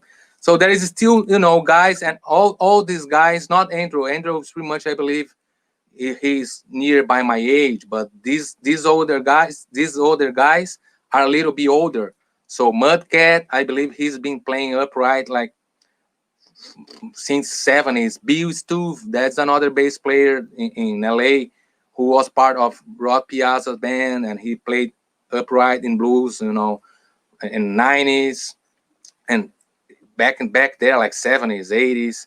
Ronnie. So I would say these names, for the new names. I don't know any other guy, from '70s or '80s besides these guys who was Yeah, I would people like to add producing. Larry Taylor as well. Oh yeah, yeah, Larry Taylor. Oh, definitely. I'm trying to recall people that I still around playing. But Larry, definitely, Larry was another of my main influence, and I got lucky to got meet him like a few times, go to his house, hanging a little bit. He showed me his upright and his Oh, that's pickup. so cool. Yeah, and every time that I played in LA, he showed up. And I remember the last time that I saw him was in a Doheny Blues Festival, which happens every year, in LA. And I was playing with electric, but I could play with the upright because the songs that I was playing was required upright. But because I was traveling around, I wasn't able to play. And I remember, and Larry was behind the stage the whole time like this, looking at. And as soon as the show ends, and I left the stage and I gave him a hug, and he says, "Yeah, man, that's great to see you, blah blah blah." And he goes, "Why you didn't call me to bring an upright for you?" I say, "Oh man, are you kidding me? I'm more than honored that you are here by yourself, man. I'm never gonna give you an extra work to me. Are you crazy?" But yeah, Larry Taylor definitely, man. Unfortunately, and I'm glad that he made an interview before he passed away, and there was one question that they asked him about the new names. That is there any new name that he want to drop about who's carrying this blues flag and keeping the traditional, and he dropped my name, and I was so emotional to see that interview because I didn't know that. I was just reading the interview, and at some point he goes, it's like, yeah, Rodrigo Mantovani is the shit. This cat from Brazil, blah blah blah. And I remember I was like almost in tears when I read that. That's so cool, man. I never had a chance to meet the guy, but I only heard good things. And I believe that I read that interview as well. I would like to go back, like, to your, the situation in Brazil, like when you were growing up and when you were discovering blues. So, how was the scene in Brazil, and what was also the political situation in Brazil? Was it like a common, like, to play blues and play um, upright bass like the way you did? Right. So before we go to this heavy subject, I remember another name about bass player, Lars. Lars is a great upright bass player from Europe, and he performs in a trick bag. There's a blues band, and on this interview, I think Larry mentioned his name as well. That's why Oh, cool. now we are talking about this interview. It came in my mind that Lars was future as well, and Larry said something. But anyways, yeah, in Brazil, man, the situation now is not good. Obviously, not as bad as United States, but it's not better at some point because you know, unfortunately, I don't want to bring any politicals here, but once we have, governments and presidents who doesn't believe in what's happening now, it doesn't, that's for sure, it doesn't makes any situation better. And unfortunately, that's the case in Brazil. Our president doesn't believe that, Corona is a real thing. So they don't have any plans for vaccine. Anyways, I can't see, an end like sooner for this whole nightmare in Brazil, unfortunately. But talking about music, yeah, when I started play upright down in Brazil, like I said, there wasn't any blues players playing upright. So pretty much I need to discover everything by myself, just like I said. The slap, it came by a mistake, and I say, oh man, that's how you slap, because I never saw nobody in front of me. I didn't have any guy playing blues on upright back in Brazil that I could ask about strings or about the high of action of the strings or the pickup or something. I didn't have any contact, with no one there. So I needed pretty much to develop the technique and trying to learn everything by the internet and traveling here in the United States, playing with some people. And when I got here, I had some time to spend with players. And in my generation, we were able to talk more on internet, which is pretty good thing, man. You know, like Facebook or email and stuff. It makes things really easier to get information about technique, about, you know, the gear and songs nowadays. But when I started in Brazil, that was it. And this, the blues scene was good, I would say. You know, like late 90s, early 2000 when I started. But now I see that's way better. You know, there's a lot of blues festivals. There's a lot of bands playing there, and it's getting bigger and bigger. And blues is something that's really is going pretty well in Brazil, I would say. You know, and there is this logistics that there is some guys in Brazil who brings artists from the United States to make a little tour in Brazil, and that's it. And next month bring another artist from the United States. And actually I I learned a lot, and that was a turning point in my life because I was playing in a band with Igor Prado, that called Igor Prado band, and Igor has a head. He still have, but he had a company at the time, and that he was doing this job, like bringing artists from the United States, and we backing up all those artists in Brazil. So being in contact with those guys, it made me my knowledge, you know, and develop this style way faster than when I was by myself in Brazil. So every time that someone comes, and you know, you already start to learn like instantly, just learning that set list that they send it to you to learn for perform, you know, for be on tour. You already learn. And if you are really interested on you know, this genre, which I am, you're not only satisfied to see the tracks that they send to you, but sometimes you find that, oh, that who recorded that track that he recorded. So it leads you to more original material. So I learned a lot this way, you know, backing up artists in Brazil. So I backing up pretty much hard players, all those guys like Kim Wilson, Gary Smith, R.J. Mitchell, Stevie Geiger, Mark Hummel, uh, all those guys. And at some point, you know, I got to meet Ricky Estreman, and he really was a guy who made a difference in my life, because I think when he came to Brazil, I was already his fan, you know, because of Ronnie and because, you know, all things that he did. And he was so nice to me, and he featured me for a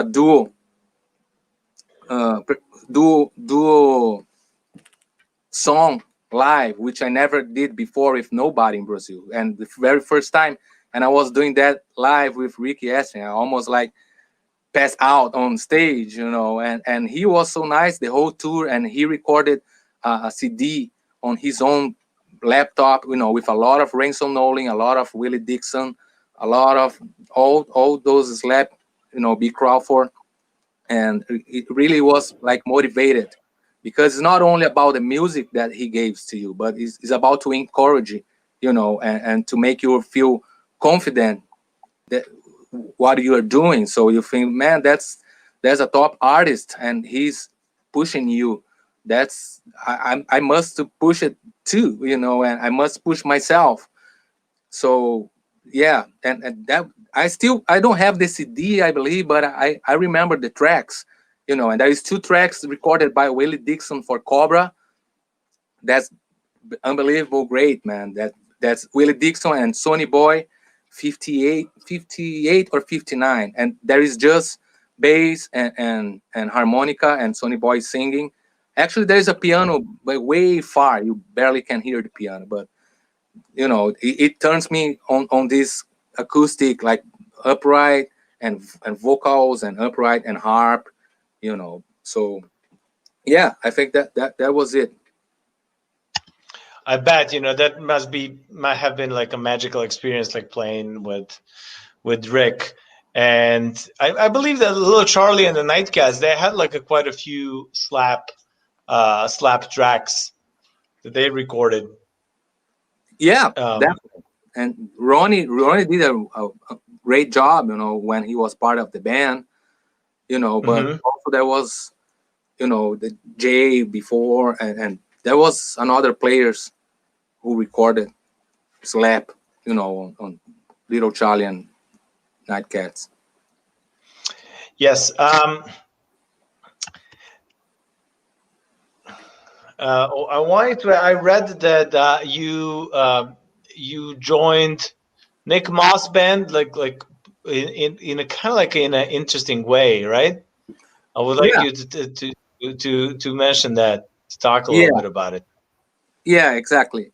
So yeah, I knew Nick not in person, but I knew his material, and he knew our band at the time. It was like around 2008, and we got to play together, not at the same time, but at the same festival in Spain, you know.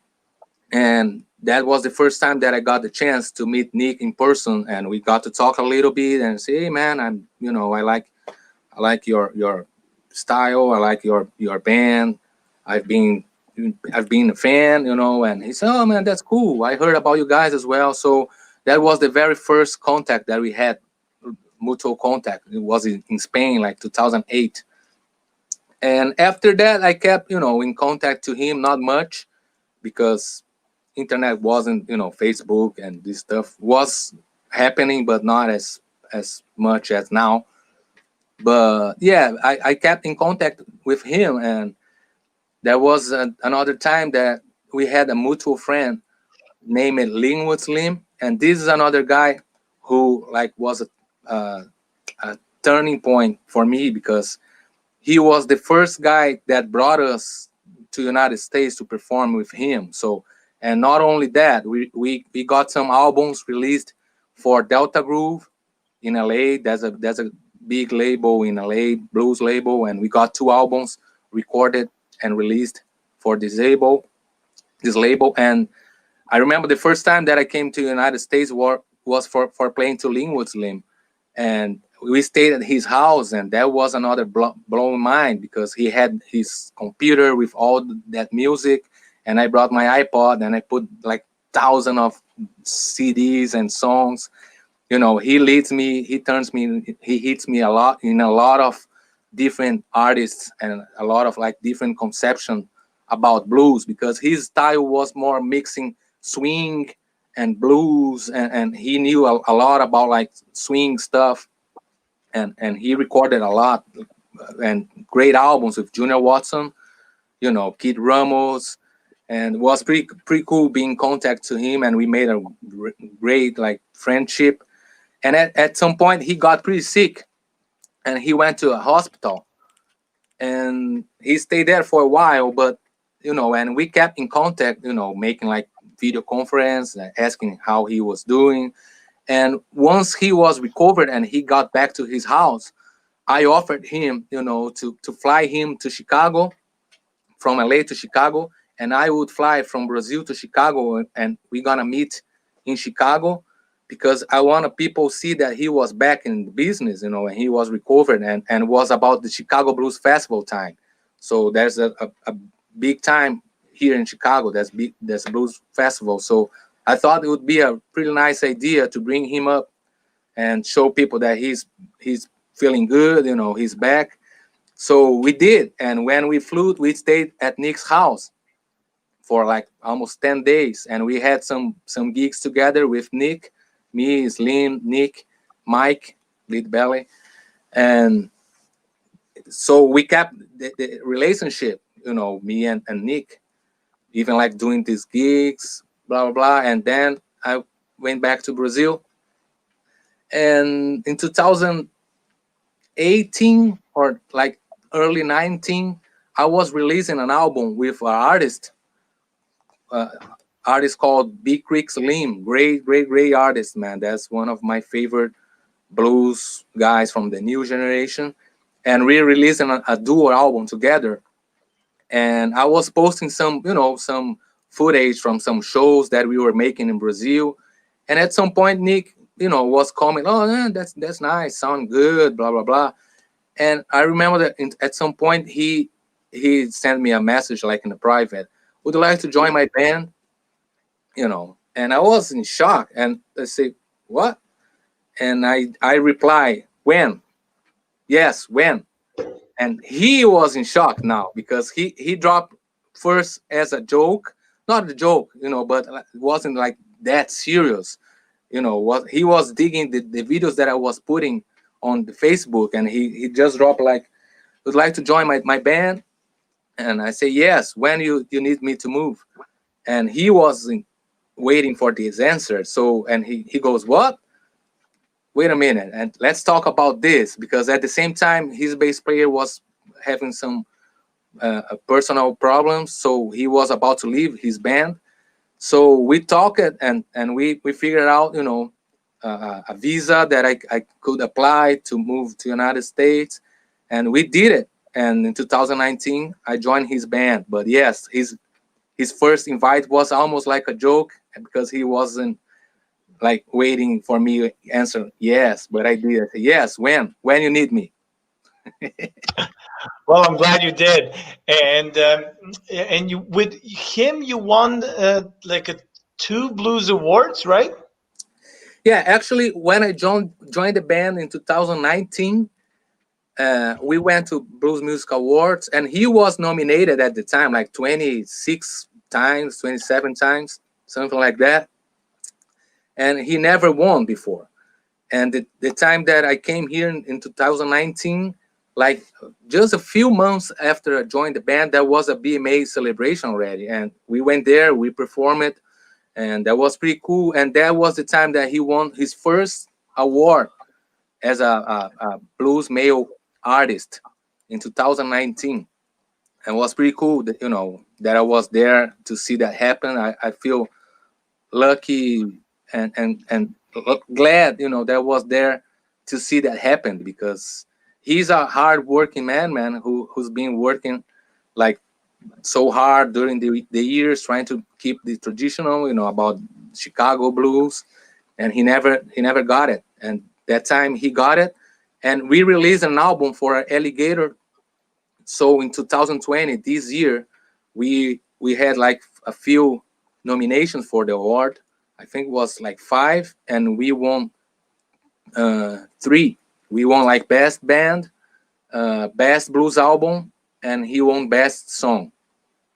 So we got like pretty much 2 blues music awards, and he won this extra one for the best song that he wrote it, the lyrics and stuff. So we won 3 blues music awards in 2020. That's so cool. Congratulations for that. Thank you, man. Thank you. And then I saw you on the cover of the magazine, right? What was that all about? Yeah, look at that. I was in shock as well. Say, what? A bass player? Yeah, it happened right after the Blues Cruise. Blues Cruise is it's a good, that's a wonderful uh, cruise, obviously, but they have like a lot of blues in the sea, and a lot of like great artists. And it's pretty cool because you got stuck in the ocean with these artists like for a week or so, and you have the chance to talk with them and jam and see their shows, and it's pretty cool.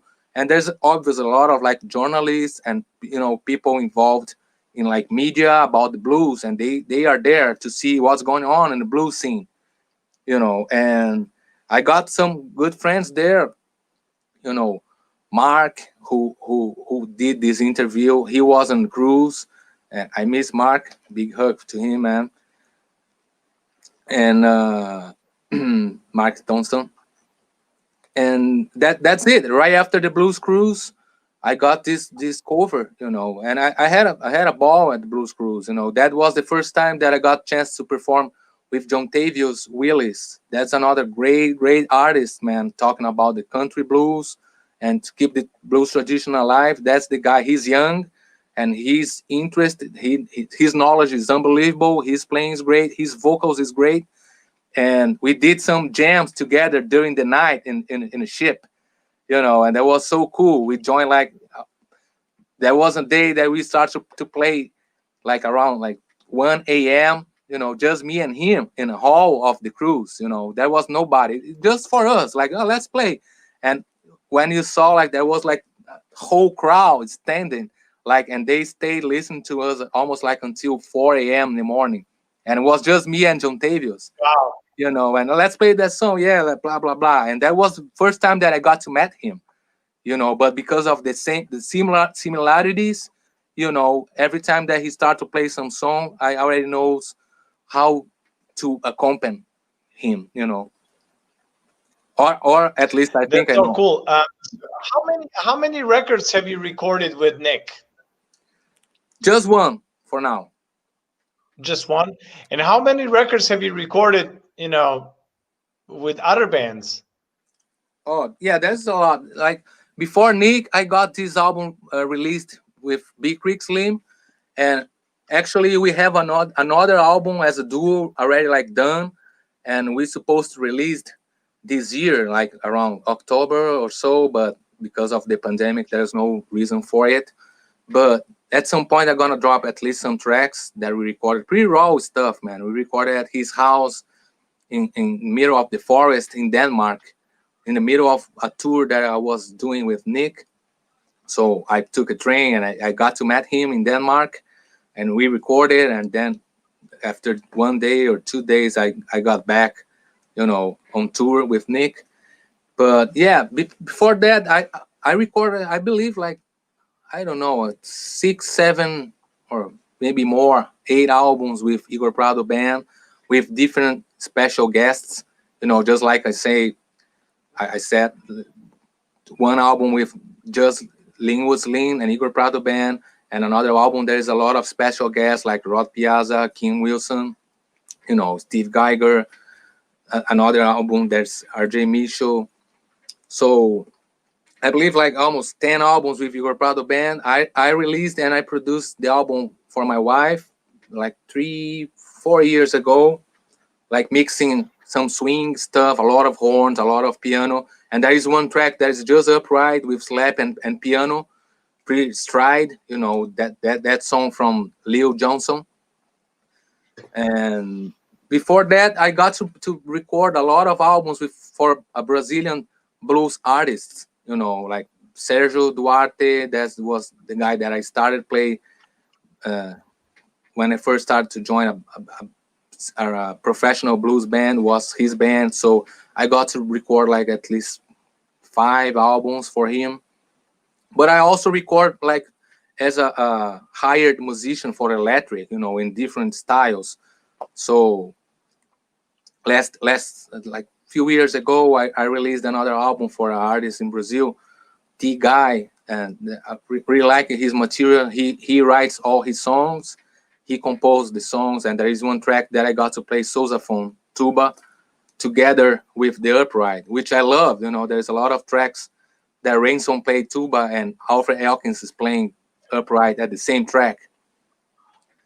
But yeah, there is a few albums. I can't recall all the albums, but pretty much that it is. That is it. Are you better on bass guitar or electric or upright bass? I think I'm better acoustic guitar player. No, that's different, And man. what do you prefer? Do you prefer to play electric bass or upright bass? Yeah, it depends. It depends of the situation. It depends. There is some situation that if I don't have the electric, I will be suffering, because of the conception. At the same time, there is some situation if you have just the electric, especially for the country blues, you need a upright bass, to slap and to keep the groove. So, to play blues, traditional blues, swing, obviously upright, but like to play more, electric, because, it depends of the band that you are playing with as well. It doesn't matter if you are arriving with an upright and the guys are playing so loud with like distortion and the drums is killing it. So it depends. You're gonna suffer, and sometimes the conception is not asking for the upright bass sound. It doesn't mean that you can't have it, I'm just saying it depends of the certain situations and occasions. I know you, and you mentioned like that you produce a fair amount of records. Um, are you also a songwriter? No, not really. You don't write any songs? No, No. sometimes I play some chords and some melodies, some ideas, but I never wrote like a song with lyrics and the whole song structured. I never did that. And so, but you usually write your own bass lines, I assume so, right? Yeah, yeah, So, do you have a particular process in doing that, or you just follow the vibe of the song? yeah.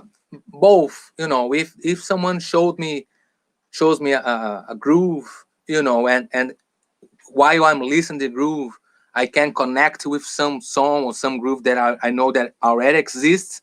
I rather to pick the idea of the song that I have already in my mind and listen to and say, oh, that's cool.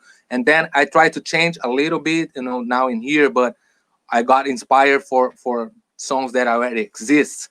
But if there's something new, that I can't connect at all for with some of my influence, I just trying to write the lines. I recorded an album with electric with original material as well for a rock band in Brazil. And all originals, and there is a lot of different lines and influence there. Modern stuff that I'm not really into it, and I'm not so familiar. So they showed me some influence, and I was making in my own way. So I try to mix both ways. I think that's important. And do you have any new music coming up? Have you been working on any new music during the pandemic? Yeah, like I said, there is this album that we haven't released yet with Big Creek Slim, Uh and huh. we got a schedule for the next album for Alligator with Nick as well. So probably uh, not too long from now, we're gonna start the recording sessions procession, like process, and here probably here at his house because they got a lot of uh, nice gear here at his basement. So I assume that pretty soon we're gonna start to record it here, his new album. Well, hopefully there's gonna be some slap bass on it. Oh yeah, yeah, yeah. Hopefully, man. Does he like slap bass? Yeah, he love it, man. He love it, and actually, he, the question that you've been asking for the guests, about the guys who say, "Oh, don't slap here or slap less." Nick is opposite. He loves like B Crawford, and every time that we are playing something acoustic, he always goes like, "Man, do that B Crawford stuff," because there is more there is more styles to play as a duo or to play like a company, like Alfred Elkins. You don't necessarily need to slap all the time to play country blues and to play the roots. But and he loves B Crawford, man. And actually, talking about B Crawford, man, I pick one song that shows B Crawford technique and his sound, and I select this special for Nick because I know that he loves, and I would like to play. Is that possible to play? Let's do it. Let's do it. All Yes. right. Yes. Talking about B Crawford. Yes. Love B Crawford, and it would be great to see Rodrigo Mantovani doing B Crawford. Do you have to tune a weird way again? Yeah, you bet. That's different from the last recording. Not that I, you know, tuned perfect in the last one, but like no need for me, come on. I gotta break the shortcoming. All right, since we're talking about Big Crawford while you're tuning, probably the best tune for his slap bass technique, for me it would be a Can't Be Satisfied. Right. Um, That's killer. That's and killer. it's an excellent one, Yeah. and it's with Muddy Waters. And Big Crawford played with many artists like Lil Walter, Memphis Slim, Sonny Lynn Slim, Jimmy Rogers, Big Bill Bronzy, and I think that Rodrigo is ready. Right.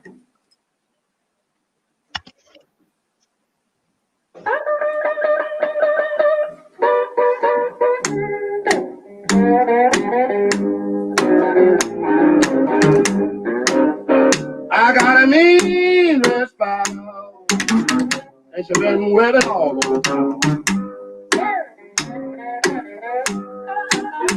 I got a mean red spot, and she been waiting all over town.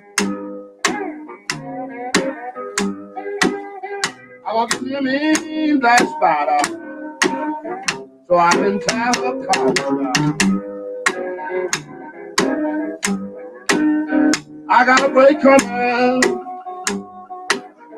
no need for me to moan. I got a break sure coming, no need for me to moan. That's what you mean, red spider. She breaking up my house. All right, stop that stuff, man. Go ahead, man.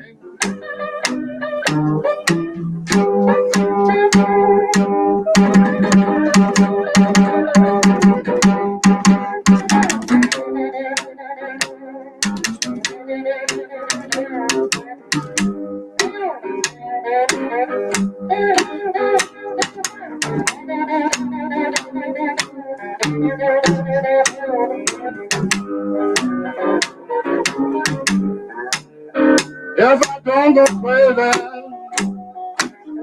I will surely lose my mind. Well, you know, if I don't go crazy, I will surely lose my mind. That's just a mean red spider, and you just bother me all the time.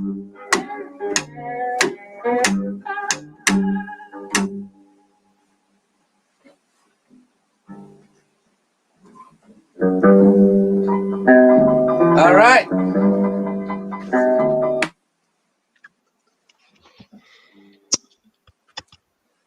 It's so cool. Thanks a lot for all this playing. I want to hear it. I want to see some comments. Are they coming? Come on. We still There's a have a mean, fair. this song, by the way, is a Mean Red Spider from '49, and at the same label, you know, that they recorded like it Can Be Satisfied, Aristocrat, you know. So this version is '49, and this original song, you know, was recorded by Lockwood Jr., Robert Lockwood Jr. in '41, and this one was recorded in '49. It's pretty cool. So cool. Who would you say is the biggest influence on your bass playing?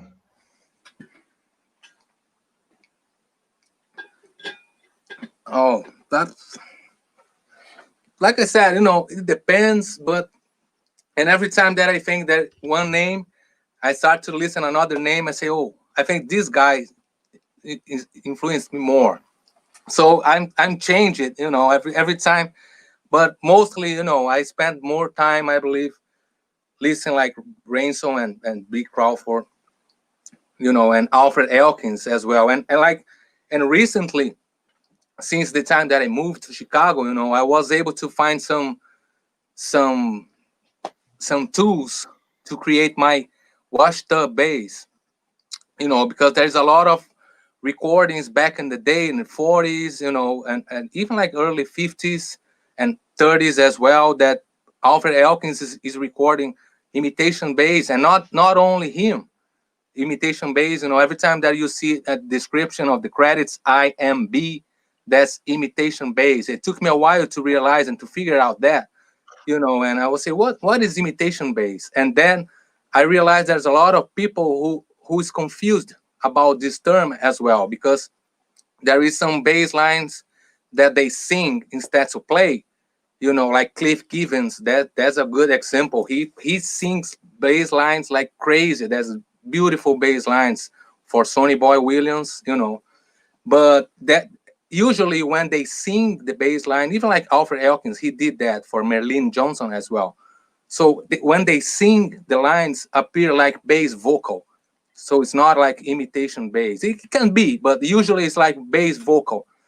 And when appears like imitation bass, like IMB, it means like something that can be a trash can or a garbage can or a bald or something. And, you know, I start to develop passion for the sound as well, because that's so cool, man. And at the same time, the conception about the blues, you know, to play like the quarter notes and the pulse, it doesn't matter if it's upright or imitation bass, it's there. So there is great players that play imitation bass, you know, like Alfred Elkins, William Mitchell. William recorded a lot for Big Bill as well, for Washboard Sand. William Mitchell, that's another imitation bass guy that, if you guys like this type of sound, you know, and even like Willie, I was mentioned that Willie started playing imitation bass with a broom, a clothesline, and a can, and he got to record it, you know, for Five Breezes. That was his first band, first Willie Dixon's band, Five Breezes. And do you have the you said you made one for yourself? Yeah, I have two in here. Like one that there is Is a it neck. there with you? Can you show it to me? Yeah, you're gonna take like few seconds. It's not here in the room, but I can bring it. All right, let's do that. 2 seconds. I would like to see that. All right. It's not exactly, you know, that probably what they play, but I like the sound. Let me bring It's a it here. Home Depot style. What? It's Home Depot style. Oh yeah, definitely, man. That's Home Depot. Wait a second. I'm gonna bring it. All right, and like while Rodrigo is getting ready, like with imitation bass or washtop bass, I would like to remind you to subscribe. Please subscribe to the channel. Hit that subscribe button. Hit that bell, and so all notifications, please, so you can actually get a notification when I start going live with amazing people like Rodrigo. You don't want to miss that. And if you'd like to support the channel and the show, please check out PayPal and Venmo links in the description of the video, and Patreon. Patreon is the main one. All right, here we are. Rodrigo's back. He's one of those, you know. I believe this neck is like part of some couch, you know, or something, or a bed, something like that. And the very end, there's really a trash can, you know, because there is some recordings, even with Ransom, man, backing up like Tommy McLennan. That's crazy good. And I believe there's imitation bass as well, you know, when you play like, I don't know if you guys are be able to listen to, but one of my videos that I'm talking about, Alfred Elkins, I recorded like with the cell phone pretty close, and you are able to listen in case you are not able to listen here. So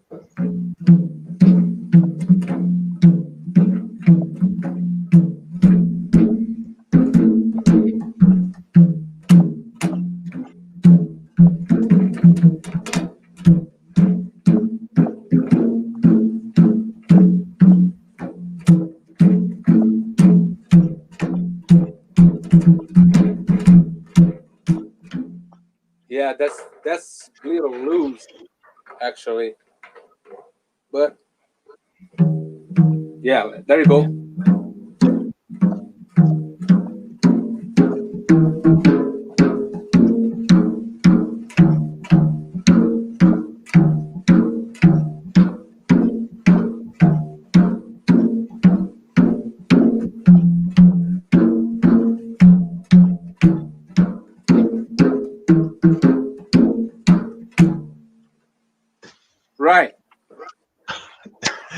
That's so cool. Have you ever recorded that?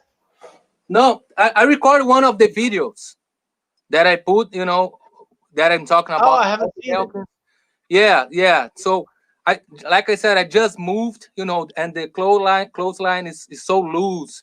It's not right, you know, and because you must to tuning to make, you know, the clothesline sound better. And 1 second, I'm gonna take the other one. All right. So while he's getting another one, make sure to hit the subscribe. It depends on those subscribe hits. Let's see. Right. The other one is a regular washed up, you know, washed Oh, up okay.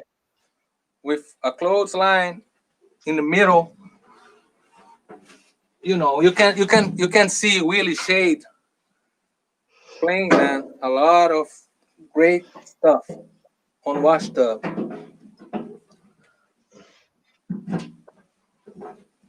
Let me see. I don't know how it's been.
That's it. That's cool. Can you hear well with that? Yeah, I can hear it pretty fine. Right. I think that everyone is hearing it fine since there are all these nice comments about it. Um, one question that I always ask, and you would actually be a perfect guy to ask that. Do you have any advice that how for the people that don't have a gig or the gig, what is the best way to get it, to start being busy, to start play? Yes, I think, you know, there's a couple of things that we must have in mind once you decide to be like a professional musician and live and make this for a living. You know, so first thing, like showing time and make a lot of contacts, being go outside, see people playing, try to talk, you know, with the musicians, say that you are a musician and you are in town, and in case there is any necessity, you know, and I'm available, and make you know, some network, but also be nice, you know, be nice with people. Sometimes you are in a gig, and even if you don't like, you know, the players or something, try to be nice, because we always learning something, man, from everybody, you know, and be nice, because there is a lot of musicians, you know, doing that before you, and they had their struggles as well. So try to be nice, try to be, you know, try to make contacts, and once you got called for a gig, even like for a sub to someone, try to show in time, trying to bring like a gear that's gonna work. You know, you don't wanna, once nobody knows you, you don't want to show for the very first time and your chord is not working and making noise like blah blah, you know, and eventually you break one string and you don't have a spare one, you know. So try to make sure that you have the right gear for the gig that you are playing with, and more important, try to learn the songs once you got a call, because it doesn't matter if you show in time with the gear and everything if you don't know the songs that you got to play. And what's happened even about the blues, because of people doesn't take so serious about it. They just showed up and said, that's just blues. I'm gonna do this gig, and it's not necessarily this way. Even being blues, there is like thousands of different styles of blues, and there is a thousand of like lines being playing on the bass, and if you don't play, the song is not gonna work. So try to learn the material that you need to learn really well. Even if you're not gonna play exactly like that on stage, if they change something, at least where to start, and the basic material you already know that where they pick that song from. So try to learn the set list, try to be nice with everyone, try to be punctual, in time, try to be in. That's my vision. Try to look good, don't show to do a gig like with holes in your shirt, like in a skirt or in a shorts or something. Try to make it professional, because stage, man, stage is an important thing to me. It's a magical place that you are able to show people what you are doing for your life. So try to pass this image, with your image as well. So try to to have like a good suit, a good hat. It doesn't matter, but try to look the way that you feel comfortable and is properly for the gig that we're playing with. And I believe that's it.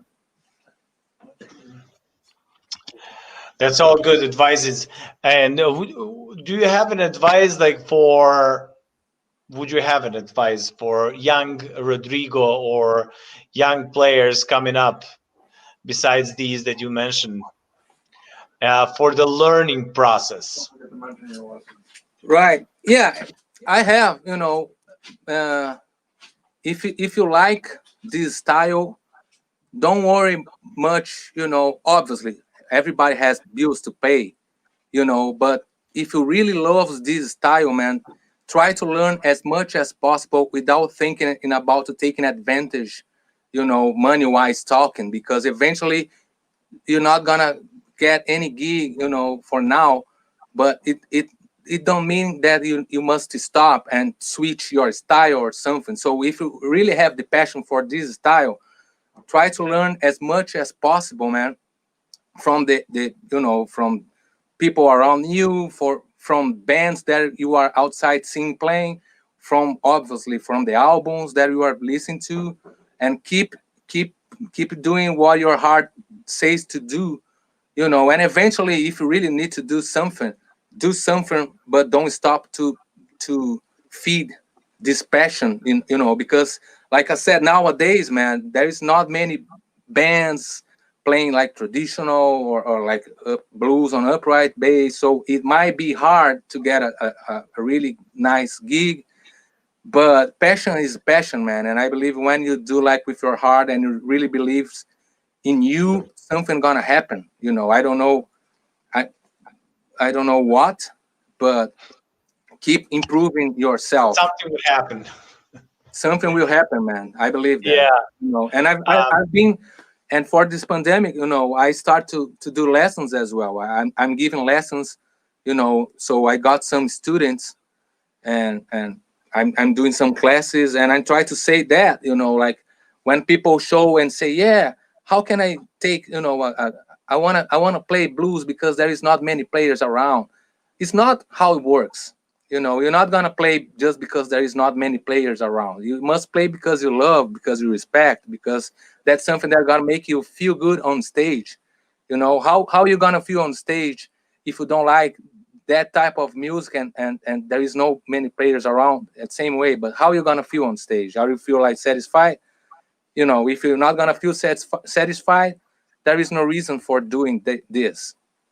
And I try to learn I try to teach that for my students, that I'm doing classes now in the pandemic, and I say, man, I can help as much as I can, to show you some material, to talk about names, to talk about some techniques, but even like about the silence. Silence is important as well, to play some types of blues, and that's something that you don't see people playing often, just like a slow blues, T-Bone Walker, like ping, boom, ping. You must know how to do that. There is not like the boom, boom, so it takes time to develop this style. So you must have passion, for that.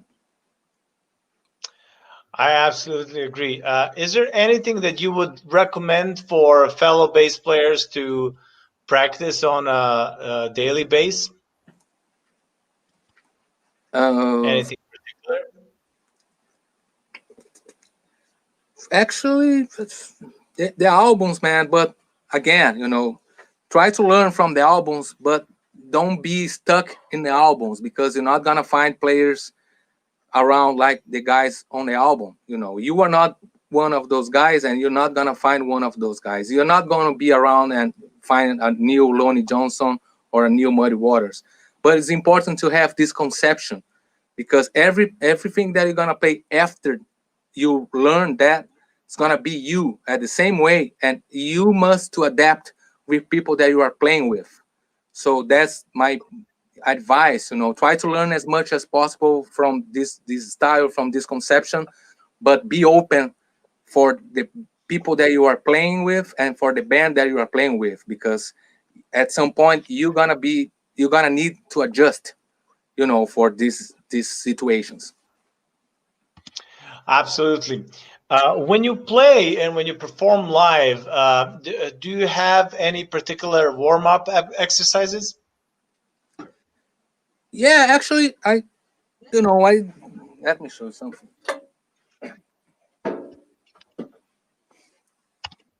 If I'm gonna play something like with a lot of slap, I just mute with my left hand, and I start to like single slap for all the strings, and try to double like.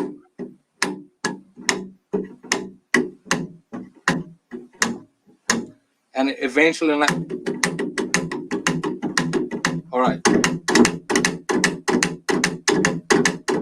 But everything like muted, so the way that you're not bothering someone, and it's more important for your right hand, to know the distance, to know where are the strings, especially if you're gonna play like hard, it's good to feel the strings before you start to play. I should do that before I played here. Yeah, but that's how I warm up. If I warm up, try to feel the strings in your right hand, and try to build like slowly, string by string, 2 times, like double.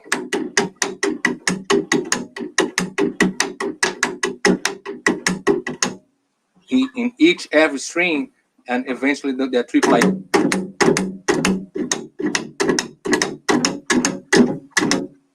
Using the palm of the hand as well. That's how I would warm up. Since you have your bass with you and we're talking about different slap bass patterns, I wanted to talk about the terminology, and I want you to show me all the slap patterns that you're using and how do you usually name them. Right. Yeah.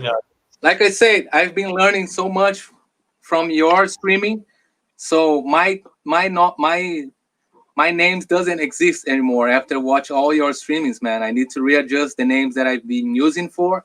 So to me, that's a single slap, right? Without hitting the neck. That's a single slap. Like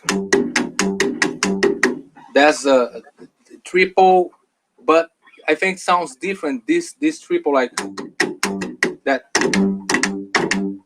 That's still 3, like tum tum. That's 3, and this 1 2 3 1 2 both are 3. So I call that triple. Then when you just pluck the string and hit the neck, I call that double.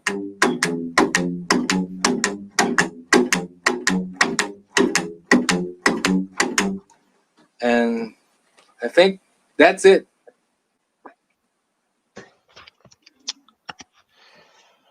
I'm glad that Slapstream is working for everyone. Everybody has its own way, like, to name it, and glad that we're kind of together coming to a conclusion how we should name this.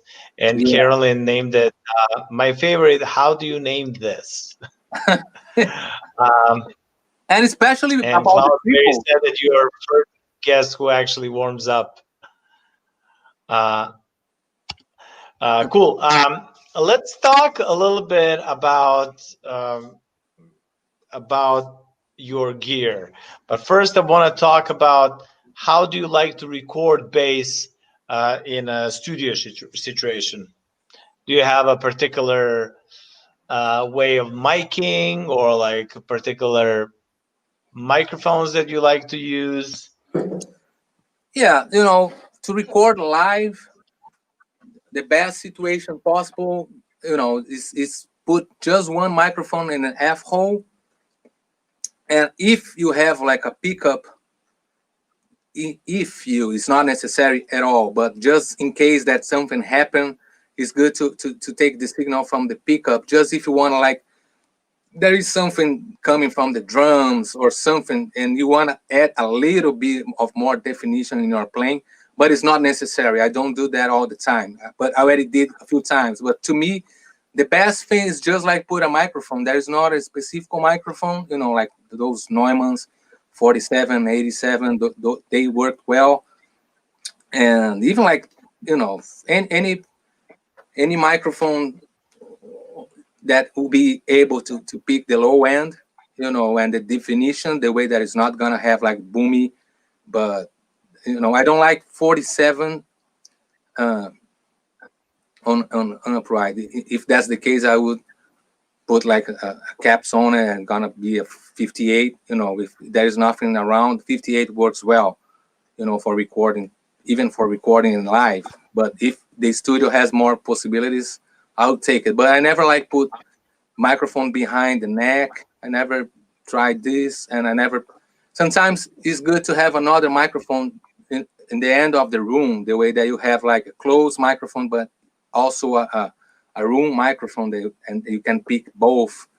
The way that bass is not gonna be just punching in. You have more room, more space, more ambience.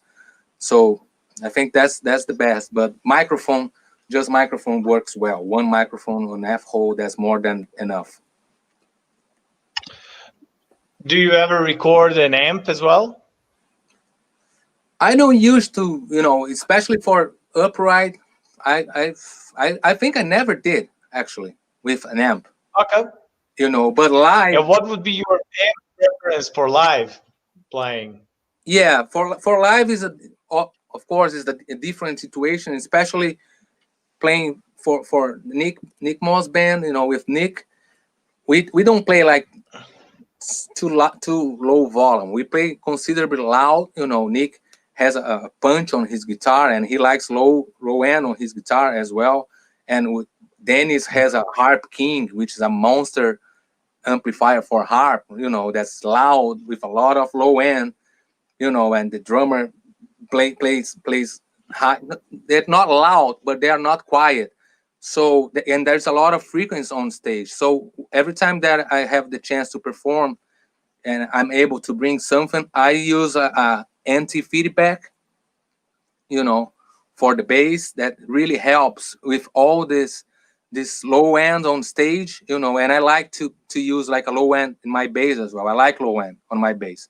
And that's a dangerous game, when you have like mostly keyboard, and once they play the left hand, sometimes the sound guys, they love to bring it up, the low end on the left hand on piano. So the low end is already there on the piano, like boom. And the harp by my side, there's a lot of volume and low end, and Nick in the other side. So I use this feedback, and I believe it really helped me out, with low ends and feedback. So I can't remember having problem like from a long time, since the time that I start to use this anti-feedback, And besides that, if you're gonna play like in a festival and stuff like that, I bring a preamp, basically preamps. That's nothing fancy, but you never know what you're gonna find, on the road, man. You might gonna find like a beat up amplifier that's not gonna respond as well, So I believe on these cases the preamp helps a lot. So basically that's it. I just use, and also I use a AB box, because in Nick's shows there's time that I switch for electric in all the shows. So with the AB box, I use both bases, plug it in, and I just tap on the button, and I will be able just to switch the instruments without change any cord, any cable. And pretty much that's the set that I've been using, man. And a tuner. That's it. Tuner and feedback, preamp, and the AB box. And what are the your string preference? I use D and G gut. Lenzner is fine. I don't know which string I'm using right now, because I broke the string, when I was recording my series, and I tried to pick any string that was available. So I don't know which string is in here, but Lenzner always works well. I've tried one of those Indian, like global. I heard someone talking about that as well, because they are. I think it was Brent. Yeah, I believe it was Brent. I got to meet Brent talking about him, once, like long time ago. We did a gig, and I played first and he played later with Tommy. It was pretty nice, man. I love his playing. And thanks for Brent is great. Yeah. We were talking about these rock and rockabilly influences. Were you ever into rockabilly? Were you ever playing in rockabilly bands at all?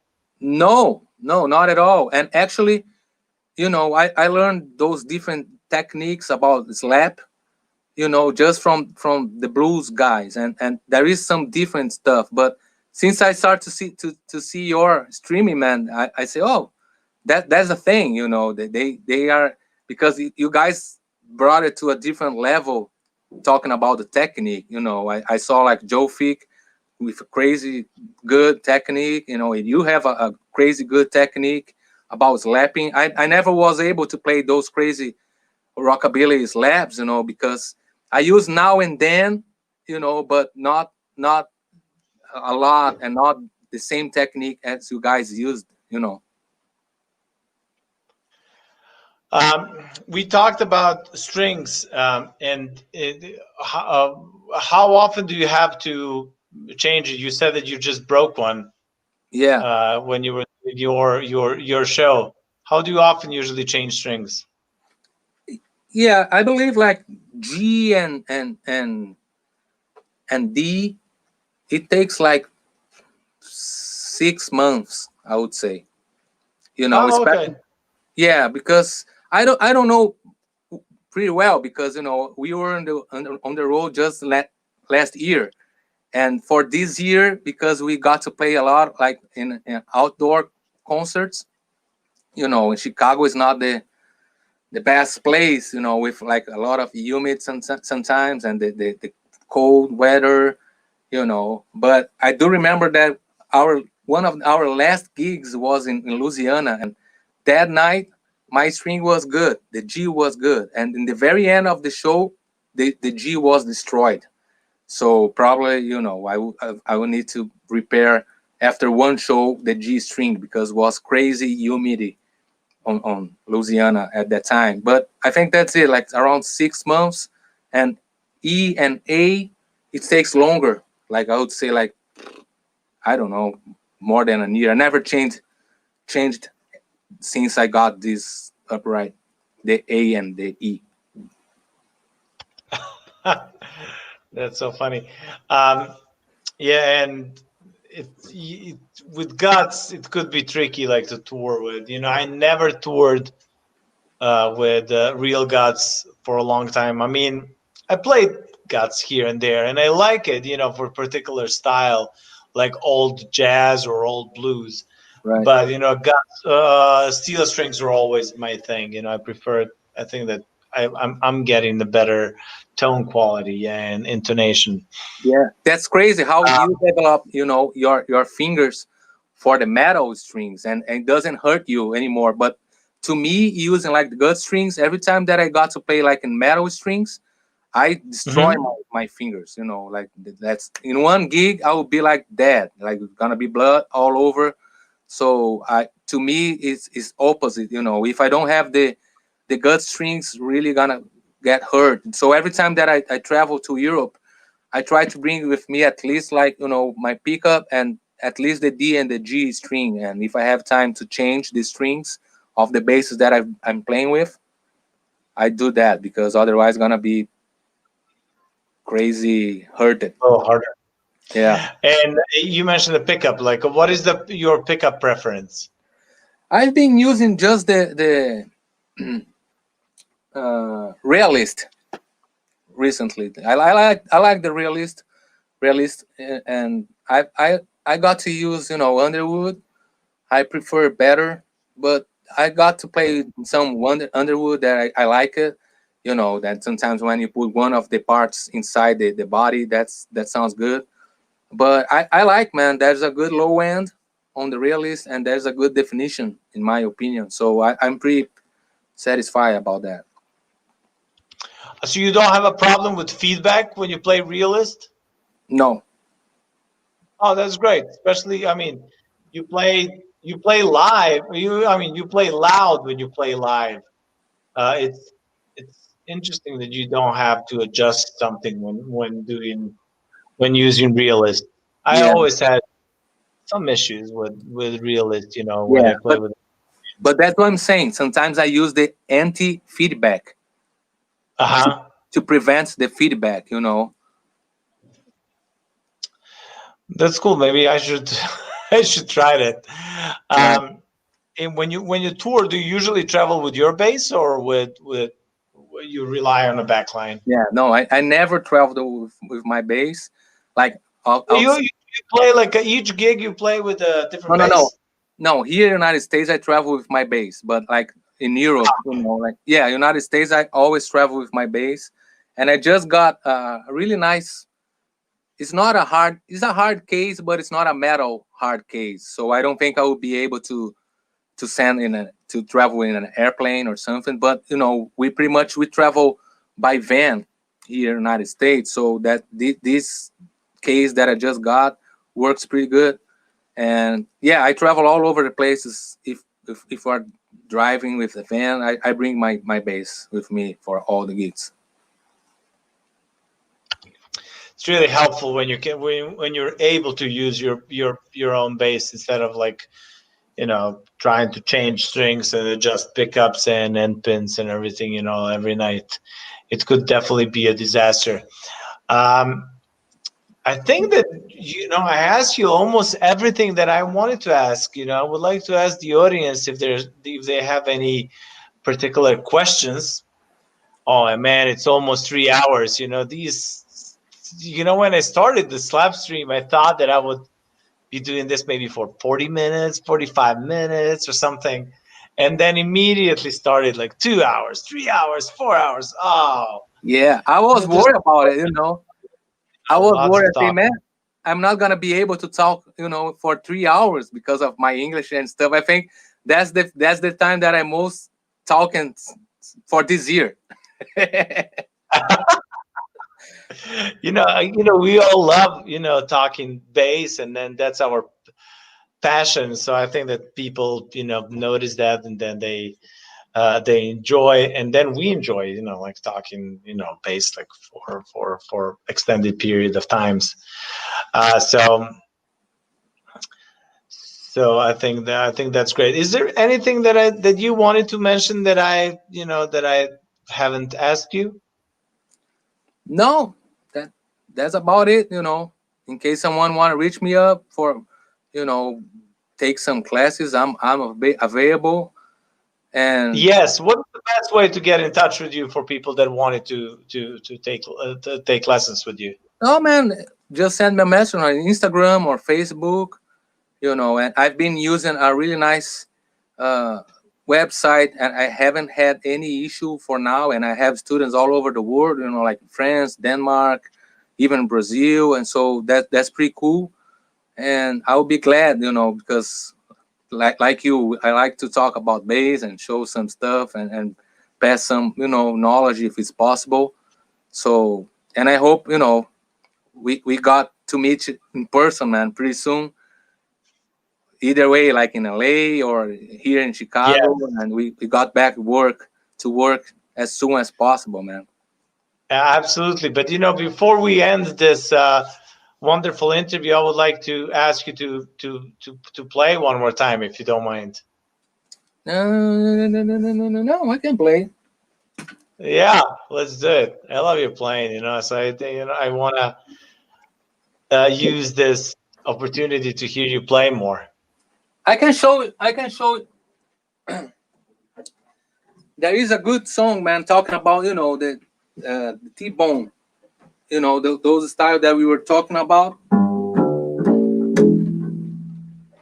So there's one real nice song, man. I'm not gonna play the whole song, but just a few of the very beginning, and was recorded by Billy Headnote, and he plays a really beautiful line, you know. So he plays uh,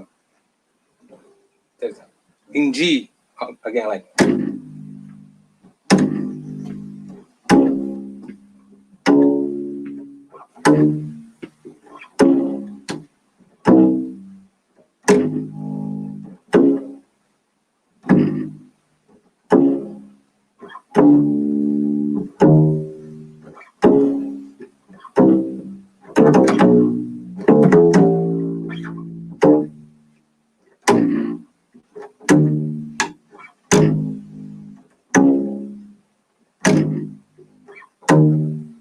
So you know he made some changes, and here, like after the 4,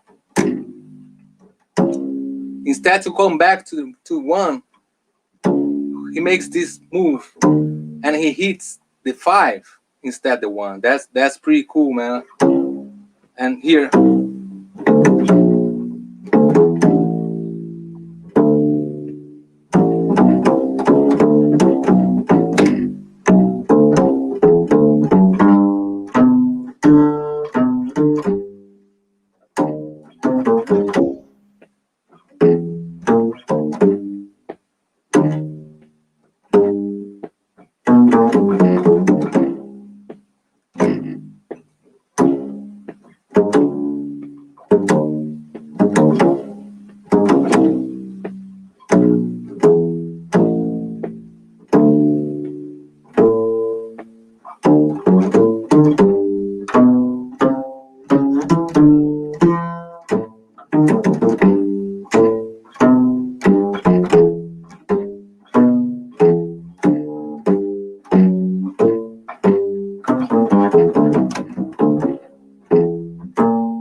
all right.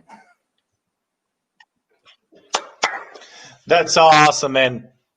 All right, so I have one more question uh, for the very end. Uh, Dream Girl, that's the what song. inspired you? Sorry. The name of this track is Dream Girl. I just played the beginning of the track and then I mix some other influence. But that movement Okay. that I say that he plays that changes, that's Dream Girl from T-Bone. That's a beautiful song by Billy Headnote on bass. So we'll have to check that out. Um, I'm glad you mentioned that. My last question for you is like, what inspires you to still do what you do? after all these years. Right. Passion, man. Passion. Just like I said, passion. And I'm glad to be in contact with some, old people who are, like I said, still around here. And it's been a pleasure, being part of Nick Moss band. And Nick is a wonderful person, and he having me here, in his house. And, we've been playing all over the world, basically. And I do believe that these things happens because, like, again, I think I'm doing something, you know for with passion. So without passion there is no nothing. That's money.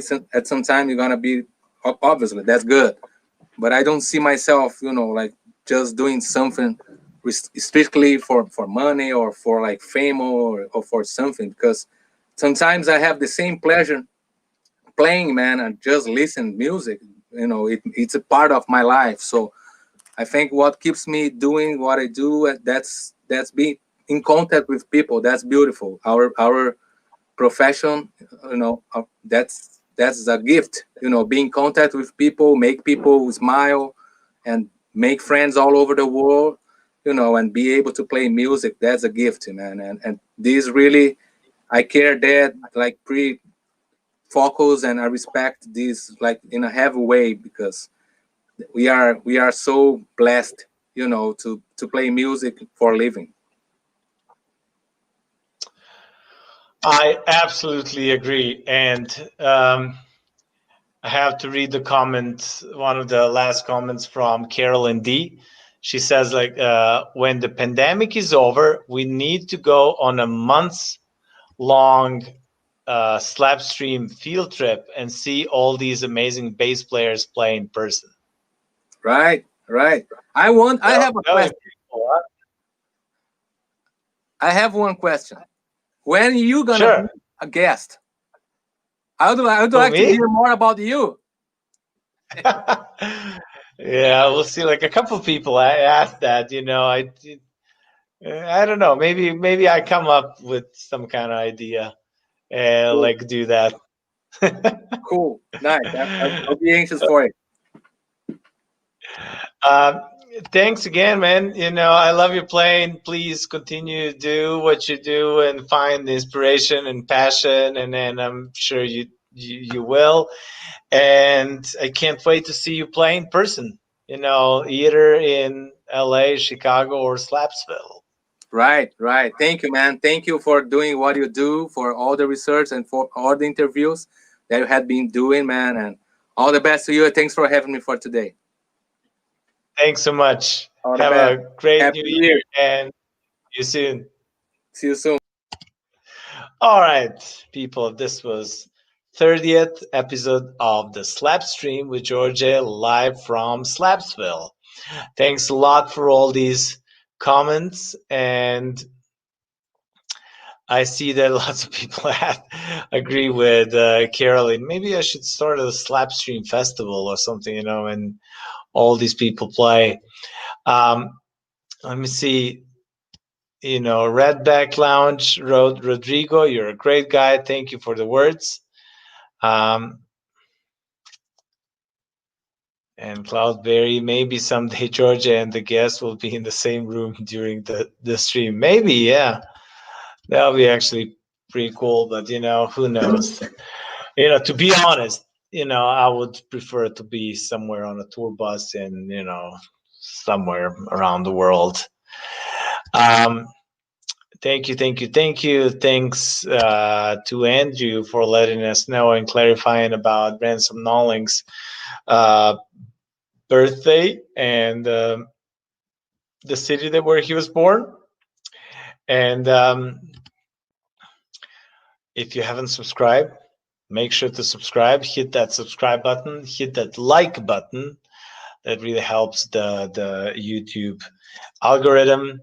And if you'd like to support the channel and support the show, check out Patreon and check out Venmo and PayPal links in the description of the video. And while you're doing that and while you're doing everything else, don't forget, never fret. Slide it in smooth and keep it in the groove. This is Djordje, your friendly neighborhood bull fiddle cat, and I'll see you next Saturday in Slapsville.